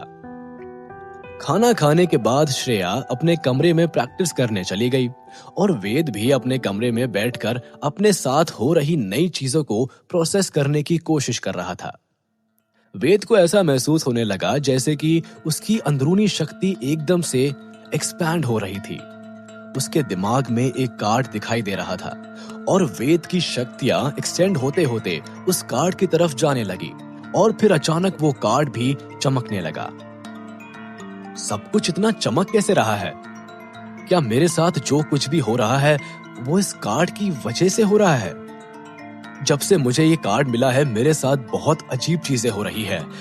पहले तो मैं उस ब्रिज के ऊपर उल्टा लटक गया और फिर बेहोश भी हो गया, और अब ये सब। मुझे तो लगता है कि इन सब का कनेक्शन इस कार्ड के साथ ही है। कुछ ही मिनटों बाद उस कार्ड में से एकदम से एक रेड कलर की रोशनी जलने लगी और बूम! वेद को एक धमाका सा महसूस हुआ और उसकी आंखों के सामने अंधेरा छा गया। वेद के मन में बार बार वो ब्लैक एंड ब्लू कलर का कार्ड, रेड कलर की लाइट, उसके घर का चेहरा और उसके साथ हो रही अजीब चीजें दिखाई दे रही थी। वो रोबोटिक आवाज, mid level basic fighting techniques, under process, blue colour की बॉटल, वो कार्ड, लाइट जल रही है, वो कार्ड। भैया भैया उठो, क्या हो गया है आपको? उठो भैया, आप नीचे कैसे गिर गए? श्रेया की आवाज सुनकर वेद होश में आने लगा और उसे इस बात का एहसास हुआ कि वो बेहोश हो चुका था। अपने भाई को होश में आते हुए देखकर श्रेया ने वेद से पूछा, भैया आप ठीक तो हो ना? क्या हो गया था आपको? श्रेया के सवाल सुनकर वेद हड़बड़ाने लगा और उसने कहा, नहीं, कुछ नहीं हुआ, मैं ठीक हूं। इतना कहकर जैसे ही वेद उठकर खड़ा हुआ, तभी अचानक उसे सर में बहुत ज्यादा दर्द होने लगा, तो उसने एकदम से अपना सर पकड़ लिया। ये मेरे साथ क्या हो रहा है? श्रेया ने वेद की तरफ परेशान लगते हुए देखकर कहा, भैया ये आपके साथ क्या हो रहा है? आज आप बहुत अजीब तरीके से बिहेव कर रहे हो, मुझे आपको देखकर डर लग रहा है। वेद को अचानक ऐसा महसूस होने लगा जैसे कि किसी ने बहुत सारा नॉलेज उसके दिमाग में ठूस ठूस कर भर दिया था। जिन फाइटिंग टेक्निक्स के बारे में वो कुछ समझ नहीं पाया, अब वो सब कुछ समझने लगा था। वो मैं इन चीजों को अपने आप प्रोसेस कैसे कर पा रहा हूं? वेद से जवाब ना मिलने पर श्रेया ने दोबारा पूछा, बताओ ना भैया, आप नीचे कैसे गिर गए थे?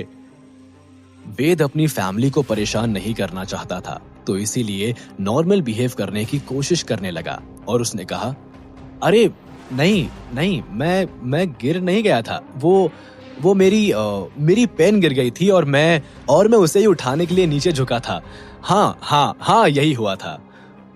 श्रेया दोबारा शक भरी नजरों से वेद की तरफ देखने लगी और उसने कहा, नहीं भैया, आप नीचे गिरे हुए थे, ऐसा लग रहा था कि आप बेहोश हो चुके थे, आपकी आंखें भी बंद थी। ये सुनकर वेद हंसने लगा और उसने कहा, अरे नहीं, मैं कोई बेहोश नहीं हुआ था। वो जब मैं नीचे झुका तो मुझे पेन मिली ही नहीं, मगर मुझे नींद मिल गई तो मैं सो गया। आप जमीन पर सो गए? हाँ और क्या, तुम्हें पता है जमीन पर सोना कितना अच्छा माना जाता है।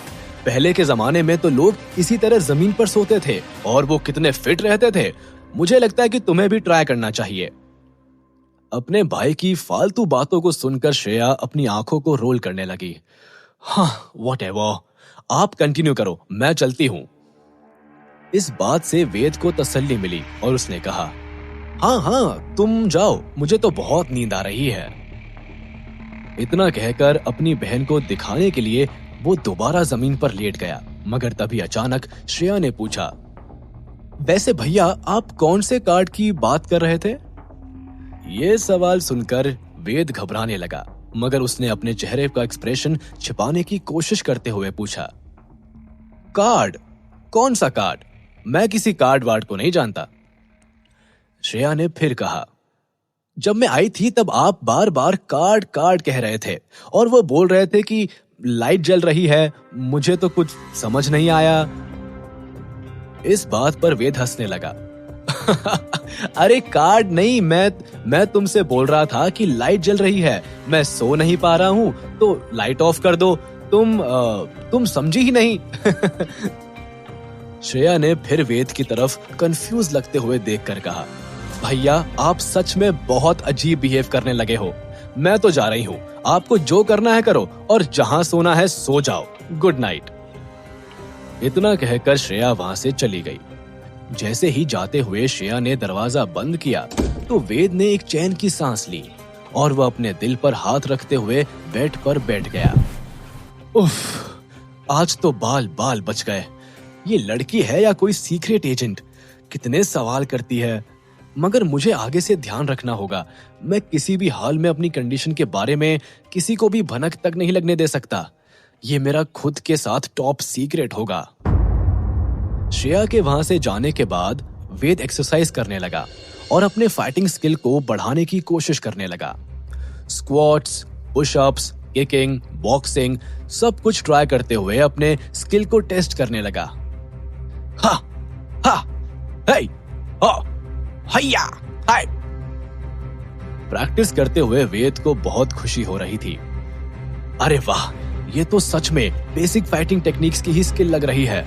मगर रही बात मिड लेवल फाइटिंग टेक्निक्स की, तो अभी मैं उन्हें यूज नहीं कर पा रहा हूं क्योंकि शायद उसके लिए अभी मेरी प्रैक्टिस पूरी नहीं हो पाई है।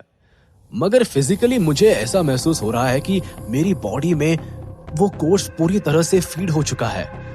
मगर कोई बात नहीं, जब मेरे प्रैक्टिस पूरी हो जाएगी तो मैं उस स्किल को भी पूरी तरह से यूज कर पाऊंगा।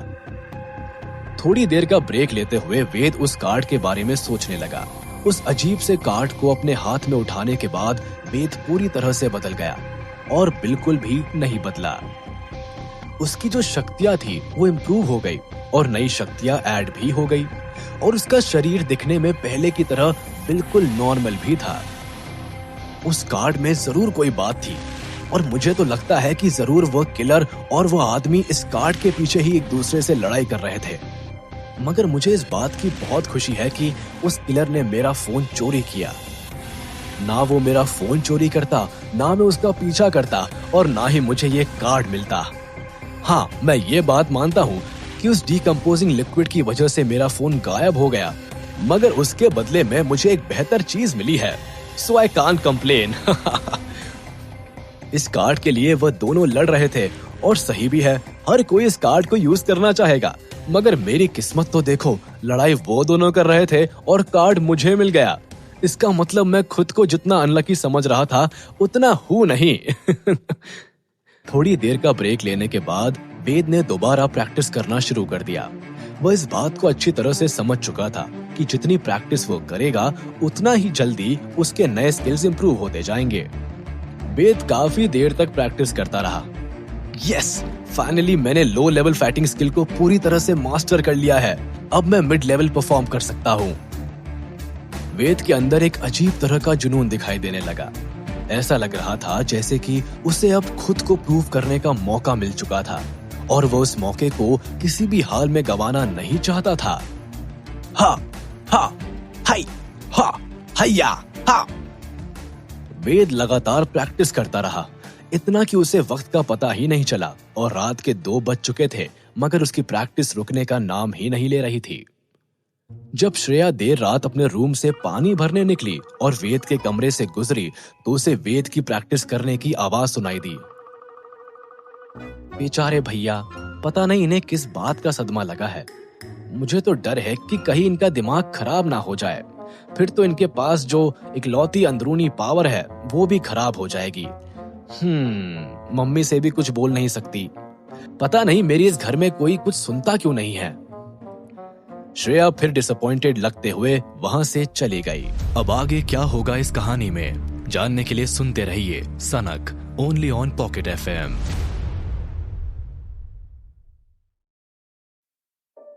रात भर प्रैक्टिस करने के बाद भी वेद को सुबह थकान महसूस नहीं हो रही थी।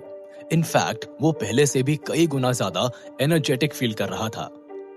अपनी फाइटिंग टेक्निक को अपग्रेड करने के बाद उसने रियलाइज किया कि कहीं ना कहीं उसकी अंदरूनी ताकत भी अपग्रेड हो चुकी थी। अपनी कैलकुलेशन के अकॉर्डिंग अब मुझे फाइटिंग टेक्निक में 50 पॉइंट मिल चुके हैं। इसका मतलब ये हुआ कि अब मैं 3.8 से सीधे 4.3 रैंक पर पहुंच चुका हूं। अरे वाह, ये तो कमाल हो गया। कहा मैं स्किल में पहले 0 पॉइंट पर बैठा हुआ था, but thanks to my beloved sister एक ही रात में मैंने लो लेवल फाइटिंग टेक्निक को पूरी तरह से मास्टर कर लिया और अपनी रैंक को भी इंप्रूव कर लिया।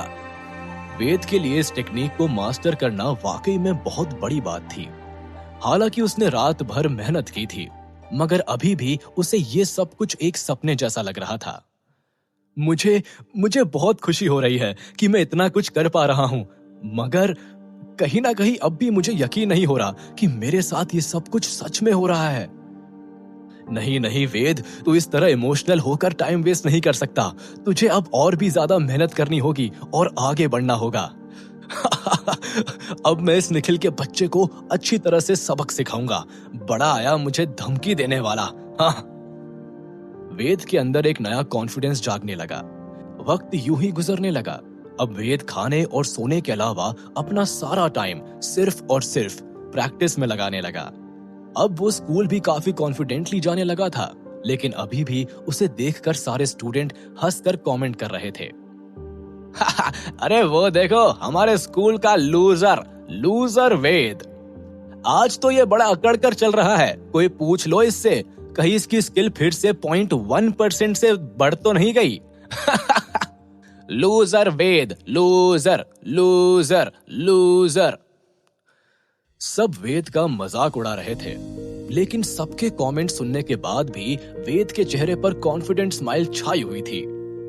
आज तुम लोग मुझे लूजर बुला रहे हो, मेरा मजाक उड़ा रहे हो, मगर तुम लोग देखना, जल्द ही मैं कैसे तुम में से हर एक को पीछे छोड़ दूंगा। फिर देखते हैं कि लूजर कौन होगा। जब तुम लोग एक लूजर से हार जाओगे ना, तब तुम्हारी शक्ल देखने लायक होगी। वेद अपने आप में ही मुस्कुरा रहा था। उसे इस तरह मुस्कुराते हुए देखकर सब उसका और भी ज्यादा मजाक उड़ाने लगे।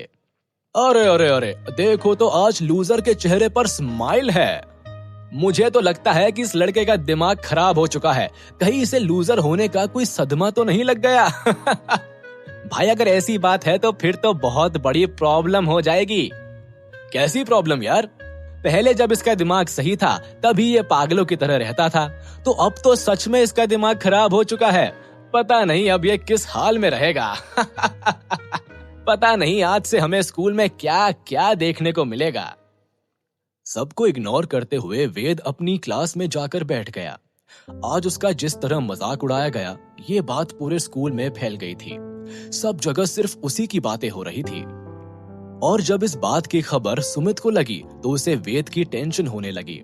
वह जल्दी से क्लासरूम पहुंचा, मगर वहां उसने देखा वेद तो आराम से अपनी जगह पर बैठा हुआ था और उसके चेहरे से भी ऐसा बिल्कुल नहीं लग रहा था कि वह किसी बात से परेशान हो।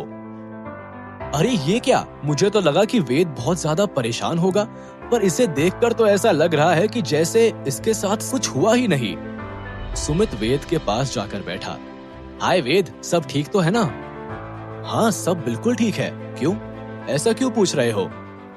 वेद काफी नॉर्मल बहस कर रहा था। ये देखकर सुमित ने सोचा, अगर वेद को उन बातों से फर्क नहीं पड़ा तो शायद मुझे भी उस टॉपिक को छोड़ना नहीं चाहिए। अगर वह ठीक है तो मुझे भी कोई प्रॉब्लम नहीं है। सुमित ने फिर से मुस्कुरा कर कहा, नहीं, मैं तो बस ऐसे ही पूछ रहा था।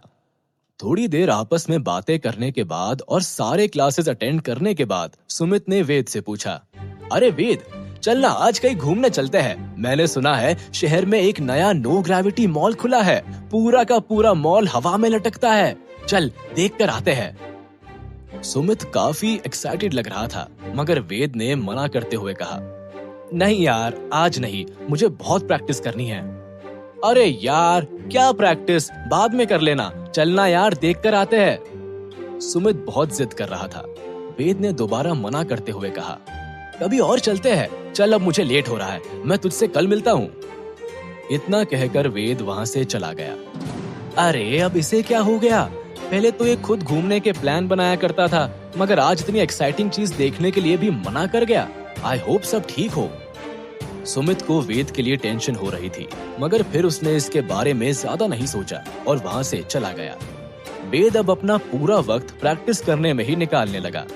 कई दिनों तक लगातार प्रैक्टिस करने के बाद अब वेद की फिजिकल एबिलिटी भी कुछ हद तक बढ़ चुकी थी, जिसकी वजह से अब वह 4.7 रैंक पर पहुंच चुका था। इसके अलावा पिछले कुछ दिनों से वो अपनी बहन को क्लोजली फॉलो करने लगा था। इसी से उसे पता चला कि श्रेया अब एक नई स्किल सीख रही थी, जिससे वो अपनी उंगली से आग जला सके। मेरी बहन सच में बहुत ही ज्यादा क्रिएटिव है, हर पल कुछ ना कुछ नया करना चाहती है। मुझे तो पहले से ही पता था कि ऐसा कुछ जरूर होगा। अच्छा हुआ कि मैं उसके रूटीन को फॉलो कर रहा था। अब मैं भी इस एक्साइटिंग स्किल को प्रैक्टिस करूंगा, मगर सबसे पहले मुझे एक स्किल को पूरी तरह से मास्टर करना होगा। उसके बाद ही मैं अगले स्किल पर शिफ्ट करूंगा। अब वेद समझ चुका था कि वह जो चाहे वो सीख सकता था, बस इसीलिए वह नई चीजों को सीखने में जल्दबाजी नहीं कर रहा था। अब मैं जो चाहे कर सकता हूँ, तो क्या इसका मतलब ये हुआ कि आगे चलकर मैं कभी अपनी ही एक नई दुनिया बना पाऊंगा? इसका मतलब मैं इस दुनिया को पूरी तरह से कंट्रोल कर पाऊंगा? ये सब तो बहुत दूर की बात है। ऐसा कुछ करने के लिए मुझे अपना गोल बनाना पड़ेगा। इस वक्त मेरा सबसे पहला गोल ये है कि मुझे सबसे अच्छी यूनिवर्सिटी इंडियाना में एडमिशन मिल जाए। क्योंकि वेद की शक्तियां बढ़ रही थी और बदल भी रही थी, उसके मन में बड़े बड़े सपनों का भी जन्म होने लगा। इंडियाना यूनिवर्सिटी में एडमिशन पाने के लिए किसी भी स्टूडेंट के पास कम से कम रैंक 10 होना बहुत जरूरी है, और मैं तो अभी सिर्फ रैंक 4.7 तक ही पहुंचा हूं। मेरा रास्ता बहुत लंबा है और वक्त बहुत कम। इस सपने को पूरा करना इम्पॉसिबल है। चाहे मैं कितनी भी मेहनत क्यों ना कर लूं, मैं रैंक 10 तक तो नहीं पहुंच पाऊंगा। यही सब सोचते हुए वो एक एक करके अपने सारे स्किल्स को एनालाइज करने लगा। नॉलेज वाले कोर्स में मेरे पॉइंट्स काफी अच्छे हैं, मगर ऐसी भी कुछ चीजें होंगी जो शायद मैं नहीं जानता। वेद सोच में पड़ गया था, और फिजिकल फिटनेस जैसे कोर्स को इतनी जल्दी इतना बढ़ाना आसान नहीं है। वो निराश भी था तो थोड़ा कॉन्फिडेंट भी। रही बात फाइटिंग स्किल्स की, तो उसे मैंने कुछ हद तक इंप्रूव कर लिया है, पर इससे आगे बढ़ने के लिए मुझे अभी भी बहुत ज्यादा मेहनत करनी होगी। धीरे धीरे बचे कुचे कॉन्फिडेंस की जगह भी निराशा लेने लगी थी। इतना सब कुछ करने के बाद भी मुझे ज्यादा से ज्यादा रैंक 5 ही मिल सकता है। इसके बारे में सोचते ही वो बहुत निराश हो गया, लेकिन फिर उसने खुद को मोटिवेट करते हुए अपने आप से कहा, नहीं वेद, तू इतनी जल्दी हार नहीं मान सकता। तू अभी इतना आगे की मत सोच। इस चीज पर फोकस कर कि तू कहां से कहां तक पहुंच चुका है। रैंक 3.8 से लेकर ऑलमोस्ट 5, ये सच में बहुत बड़ी बात है। लोगों के पास अपने स्किल्स को बढ़ाने के लिए सिर्फ 2 ही तरीके थे। या तो वो मार्केट से उस स्किल के ट्यूटोरियल की कॉपी ला सकते थे, या फिर अपने लिए एक पर्सनल ट्रेनर रख सकते थे। मगर इन दोनों ऑप्शंस को ट्राई करने जितने पैसे वेद के पास नहीं थे। आगे बढ़ने के लिए इंसान को या तो पैसों की जरूरत थी या फिर स्टेटस की, मगर वेद के पास दोनों में से कोई चीज नहीं थी। कहने को तो दुनिया काफी आगे बढ़ चुकी थी और एडवांस भी हो चुकी थी, मगर आज भी लोगों को पैसे और स्टेटस के बेसिस पर ही ट्रीट किया जाता था। उसने खुद से कहा, वैसे तो लोगों के पास सिर्फ ये 2 ऑप्शन होते हैं, मगर एक तीसरा ऑप्शन भी है, और वो ऑप्शन सिर्फ मेरे लिए एप्लीकेबल है। क्योंकि मैं एक ऐसे इंसान को जानता हूँ जिसने एडवांस फाइटिंग टेक्निक को मास्टर कर लिया है। पिया, हाँ, मैं पिया से स्किल को कॉपी कर लूंगा, जैसे मैंने श्रेया के स्किल के साथ किया था। वहीं दूसरी तरफ सेंट्रल पार्क में किसी शांत जगह पर जहां ठंडी हवा चल रही थी, पिया व्हाइट कलर के कपड़े पहने मार्शल आर्ट्स की स्किल प्रैक्टिस कर रही थी। पिया अपनी प्रैक्टिस में काफी फोकस थी। काफी देर तक प्रैक्टिस करने की वजह से उसका चेहरा पसीने से गीला हो चुका था। पिया बहुत ही ज्यादा खूबसूरत थी। उसका चेहरा एकदम साफ था। उस खूबसूरत चेहरे पर माथे से टपकती पसीने की बूंदें उसके गालों पर रोल होते हुए चिन तक आ रही थी। जिस फोर्स के साथ पिया हवा में पंच कर रही थी, उसकी आवाज साफ सुनाई दे रही थी। स्विश, स्वूश। पिया भी प्रैक्टिस करते हुए अपनी पूरी जान लगा रही थी। हा, हा, हाय, हाय, हा, हैया। वेद अच्छी तरह से जानता था कि पिया उसे सेंट्रल पार्क में ही मिलेगी, सो वो उससे बात करने वहीं पहुंच गया। जैसे ही वेद वहां पहुंचा, उसने देखा पिया ने किसी पेड़ पर जोर से किक मारी और वो पेड़ जड़ से निकलकर पीछे की तरफ एक जोरदार आवाज के साथ धम से गिरा। ये देखकर वेद ने एक पल के लिए अपने कदम वहीं रोक लिए।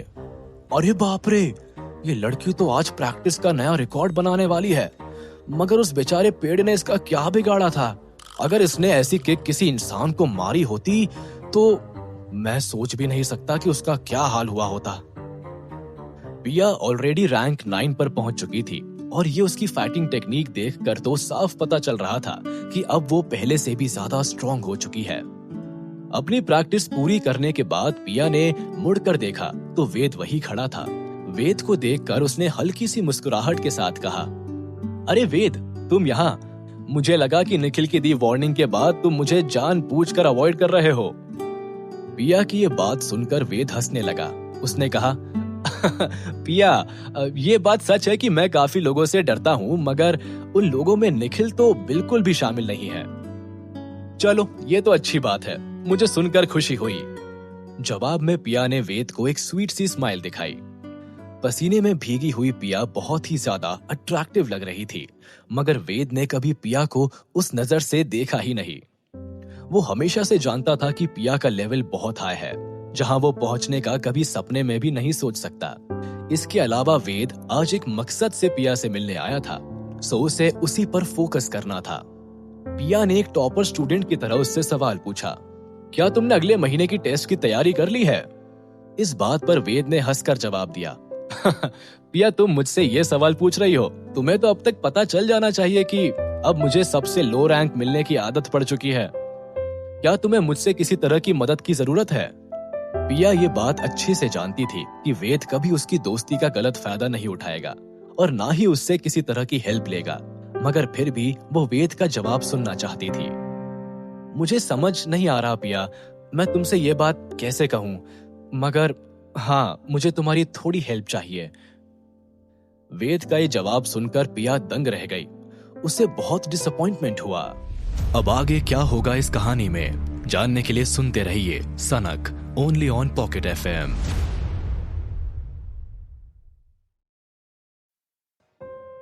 पिया को इस बात पर यकीन नहीं हो रहा था कि वेद उससे किसी तरह की हेल्प मांग रहा था। मैंने कभी नहीं सोचा था वेद मुझसे पैसों की हेल्प एक्सपेक्ट करेगा। सच कहूं तो मैंने वेद से दोस्ती भी सिर्फ इसीलिए की क्योंकि वो मुझे बहुत ऑनेस्ट लगा।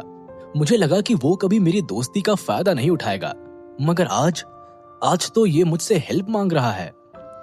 क्योंकि पिया ने वेद से खुद पूछा था तो उसके पास वेद की हेल्प करने के अलावा और कोई ऑप्शन भी नहीं था।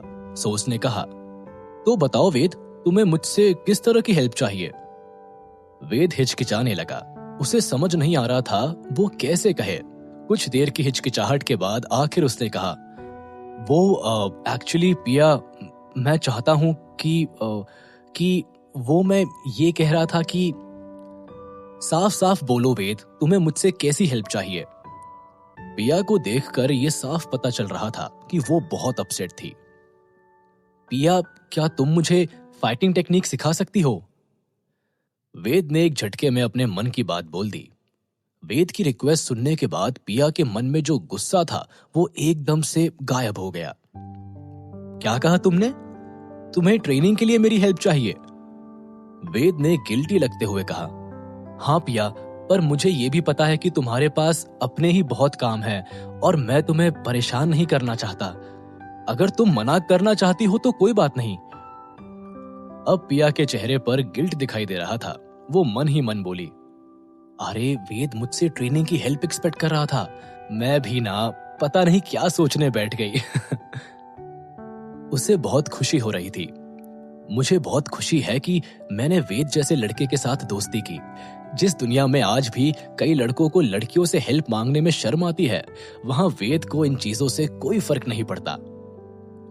उसने मुस्कुराते हुए वेद से कहा, कोई बात नहीं वेद, तुम्हारी हेल्प करके तो मेरी भी प्रैक्टिस हो जाएगी। बताओ कब शुरू करना है? पिया खुशी खुशी वेद की हेल्प करने के लिए रेडी हो गई।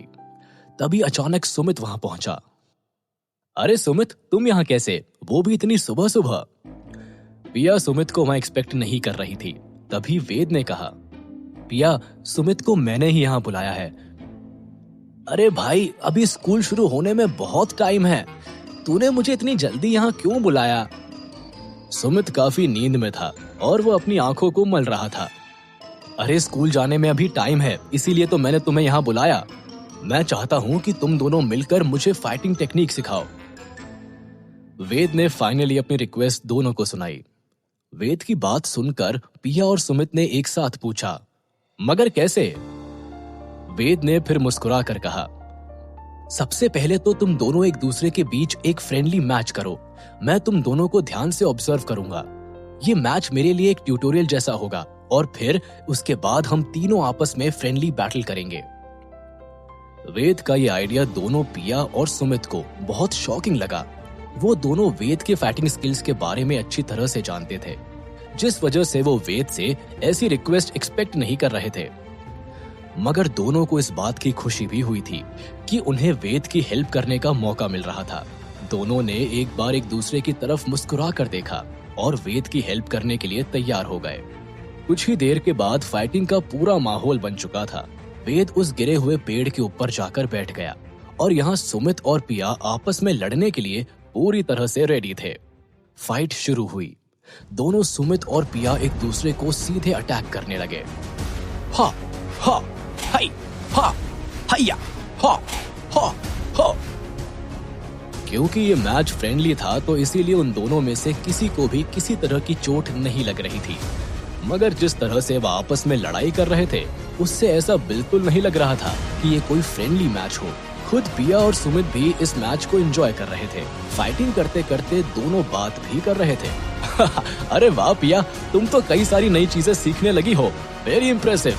हाँ, काश मैं भी तुम्हारे लिए ऐसा कुछ कह पाती सुमित। लगता है तुमने अपनी प्रैक्टिस में ज्यादा मेहनत नहीं की। अच्छा, तो अब तुम मुझे ही एटीट्यूड दिखाओगी? तो अब ये देखो, हैया। सुमित ने हवा में उड़कर रोल करते हुए पिया को किक करने की कोशिश की, मगर पिया ने भी काफी खूबसूरती से उसके अटैक को डिफेंड कर लिया। नॉट बैड सुमित, मगर ये मूव तो अब काफी पुराना हो चुका है। दोनों काफी देर तक आपस में लड़ते रहे और फाइनली उनकी मैच ड्रॉ डिक्लेयर हुई। ना कोई हारा और ना ही कोई जीता। चलो, अब अगर तुम्हारी ट्यूटोरियल खत्म हो गई हो तो हम घर जाकर स्कूल के लिए तैयार हो जाए। क्योंकि पिया पसीने से भीग चुकी थी तो स्कूल जाने से पहले वह घर जाकर नहाना चाहती थी। मगर शायद वेद के कुछ और ही प्लान्स थे। ट्यूटोरियल्स खत्म होने के बाद प्रैक्टिस करना भी तो जरूरी है। वेद सुमित और पिया की तरफ देखते हुए मुस्कुराने लगा। तो क्या अब तुम हमारे साथ लड़ना चाहते हो? सुमित को यकीन नहीं हो रहा था कि वेद सच में अपनी प्रैक्टिस की बात कर रहा था। मगर वेद ने उन दोनों का डाउट क्लियर करते हुए कहा, हाँ बिल्कुल, क्या तुम दोनों ये नहीं देखना चाहोगे कि मैंने तुम्हारे ट्यूटोरियल से क्या सीखा? अच्छा तो चलो फिर एक प्रैक्टिस मैच हो जाए। पिया जल्द ही तैयार हो गई और सुमित को भी कोई प्रॉब्लम नहीं थी। सुमित और पिया के बीच होते हुए मैच को देखकर वेद ने अपने माइंड में सारे मूव्स को अच्छी तरह से रजिस्टर कर लिया था। अब उसके अंदर ना सिर्फ एक के बल्कि दोनों पिया और सुमित के फाइटिंग टेक्निक अपडेट हो चुके थे। इन शॉर्ट, वेद को सुमित और पिया की कलेक्टिव स्ट्रेंथ मिल चुकी थी। इस पॉइंट पर दोनों पिया और सुमित बिल्कुल भी थके हुए नहीं थे। बल्कि ज्यादा प्रैक्टिस करने की वजह से उनके अंदर और ज्यादा एनर्जी आ चुकी थी। तो सबसे पहले सुमित वेद के साथ फाइट के लिए सामने आया। भाई, मैं मानता हूँ कि काफी टाइम से तू अपना पूरा कंसंट्रेशन प्रैक्टिस पर ही लगा रहा है, मगर इतनी जल्दी एक फ्रेंडली मैच रिक्वेस्ट करना, तुझे नहीं लगता कि ये तेरा ओवर कॉन्फिडेंस है? कहीं ना कहीं सुमित को इस बात का डर था कि उसकी वजह से वेद को चोट लग जाएगी, मगर वेद अपनी बात पर अड़ा रहा। अब चाहे तुम इसे कॉन्फिडेंस कहो या फिर ओवर कॉन्फिडेंस, मैं तुम्हारे सामने खड़ा हूं और अब पीछे हटने का तो कोई चांस ही नहीं है। इतना कहकर वेद ने अटैक करना शुरू किया। सूश! सुमित ने वेद के इस अटैक को डिफेंड तो कर लिया था, मगर वह ये भी समझ गया था कि वेद खुद को कुछ हद तक अपग्रेड करके आया था। वो नॉट बैड मेरे दोस्त। हा हा ही हाय हाय हा सूश! दोनों के बीच काफी इंटरेस्टिंग मैच चला। वही साइड में बैठी पिया को अपनी आंखों पर यकीन नहीं हो रहा था। अरे ये क्या, वेद की फाइटिंग स्किल्स तो काफी हद तक बढ़ चुकी है। आई कांट बिलीव कि ये वही वेद है जो फ्रेंडली मैच में 2 मिनट तक नहीं टिक पाता था। I am really happy for him. मगर कुछ ही देर बाद जब पिया ने देखा कि वेद धीरे धीरे करके सुमित पर ही काबू पा रहा था, तो वो काफी कंफ्यूज लगने लगी। अरे ये क्या सुमित जानबूझकर वेद को जिताने की कोशिश कर रहा है? और तो कोई बात नहीं हो सकती। जहां तक मैं जानती हूँ, वेद की फाइटिंग स्किल तो काफी कमजोर है, पर उसका कॉन्फिडेंस बढ़ाने के लिए सुमित को ऐसा बिल्कुल नहीं करना चाहिए। We should be honest with him. काफी देर तक चुप बैठने के बाद पिया खुद को और कंट्रोल नहीं कर पाई और वो उन दोनों के बीच जाकर खड़ी हो गई, जिसकी वजह से उनकी लड़ाई पॉज हो गई। पिया काफी नाराज लग रही थी। What is this Sumit? तुम अपने फ्रेंड को फॉल्स कॉन्फिडेंस क्यों दे रहे हो? उसने हमें हमारी हेल्प के लिए यहाँ बुलाया है। ऐसे में हम अगर जानबूझकर उसे जिताएंगे तो उसकी हेल्प नहीं कर पाएंगे। इस तरह से वेद कभी कुछ नहीं सीख पाएगा। पिया, ये तुम बोल रही हो? मैं वेद को जिताने की कोशिश नहीं कर रहा हूँ, ये सब अपने आप हो रहा है। What nonsense! तुम्हें भी पता है सुमित, ऐसा नहीं हो सकता। पिया सुमित की कोई बात सुनने के लिए तैयार ही नहीं थी। तभी वेद ने उन दोनों के बीच में आकर कहा, गाइस रिलैक्स, तुम दोनों आपस में लड़ क्यों रहे हो? ये सब तो मैंने अभी अभी तुम दोनों से ही सीखा है। पिया, अगर तुम्हें यकीन नहीं होता तो तुम भी सुमित के साथ मिलकर मुझ पर अटैक करो। वेद की कही ये बात सुनकर दोनों सुमित और पिया के होश उड़ गए। उन्हें यकीन ही नहीं हो रहा था कि ये वही वेद था जो उन दोनों में से किसी एक के साथ भी ढंग से नहीं लड़ पाता था, मगर आज वो दोनों से एक साथ लड़ना चाहता था। अच्छा, तुम्हारे अंदर इतना कॉन्फिडेंस आ गया कि तुम हमें चैलेंज कर रहे हो, वो भी एक साथ? देखा सुमित, इसीलिए कह रही थी कि तुम्हें जानबूझकर वेद को जिताना नहीं चाहिए। अब चलो इसे दिखाते हैं कि असली फाइटिंग टेक्निक क्या होती है। पिया वेद को एक अच्छा सबक सिखाने के लिए पूरी तरह से तैयार थी। सुमित और पिया एक साथ मिलकर वेद के सामने खड़े हो गए और उन तीनों के बीच एक ट्रायो मैच शुरू हो गया। सुमित और पिया लगातार वेद की तरफ अटैक किए जा रहे थे और वेद उन दोनों के अटैक को बड़ी खूबसूरती के साथ और बहुत आसानी से डिफेंड कर पा रहा था। वेद का हर एक डिफेंस देखकर सुमित और पिया को काफी हैरानी होने लगी। दोनों में से कोई भी वेद के इस अनबिलीवेबल अपग्रेड को समझ नहीं पा रहे थे।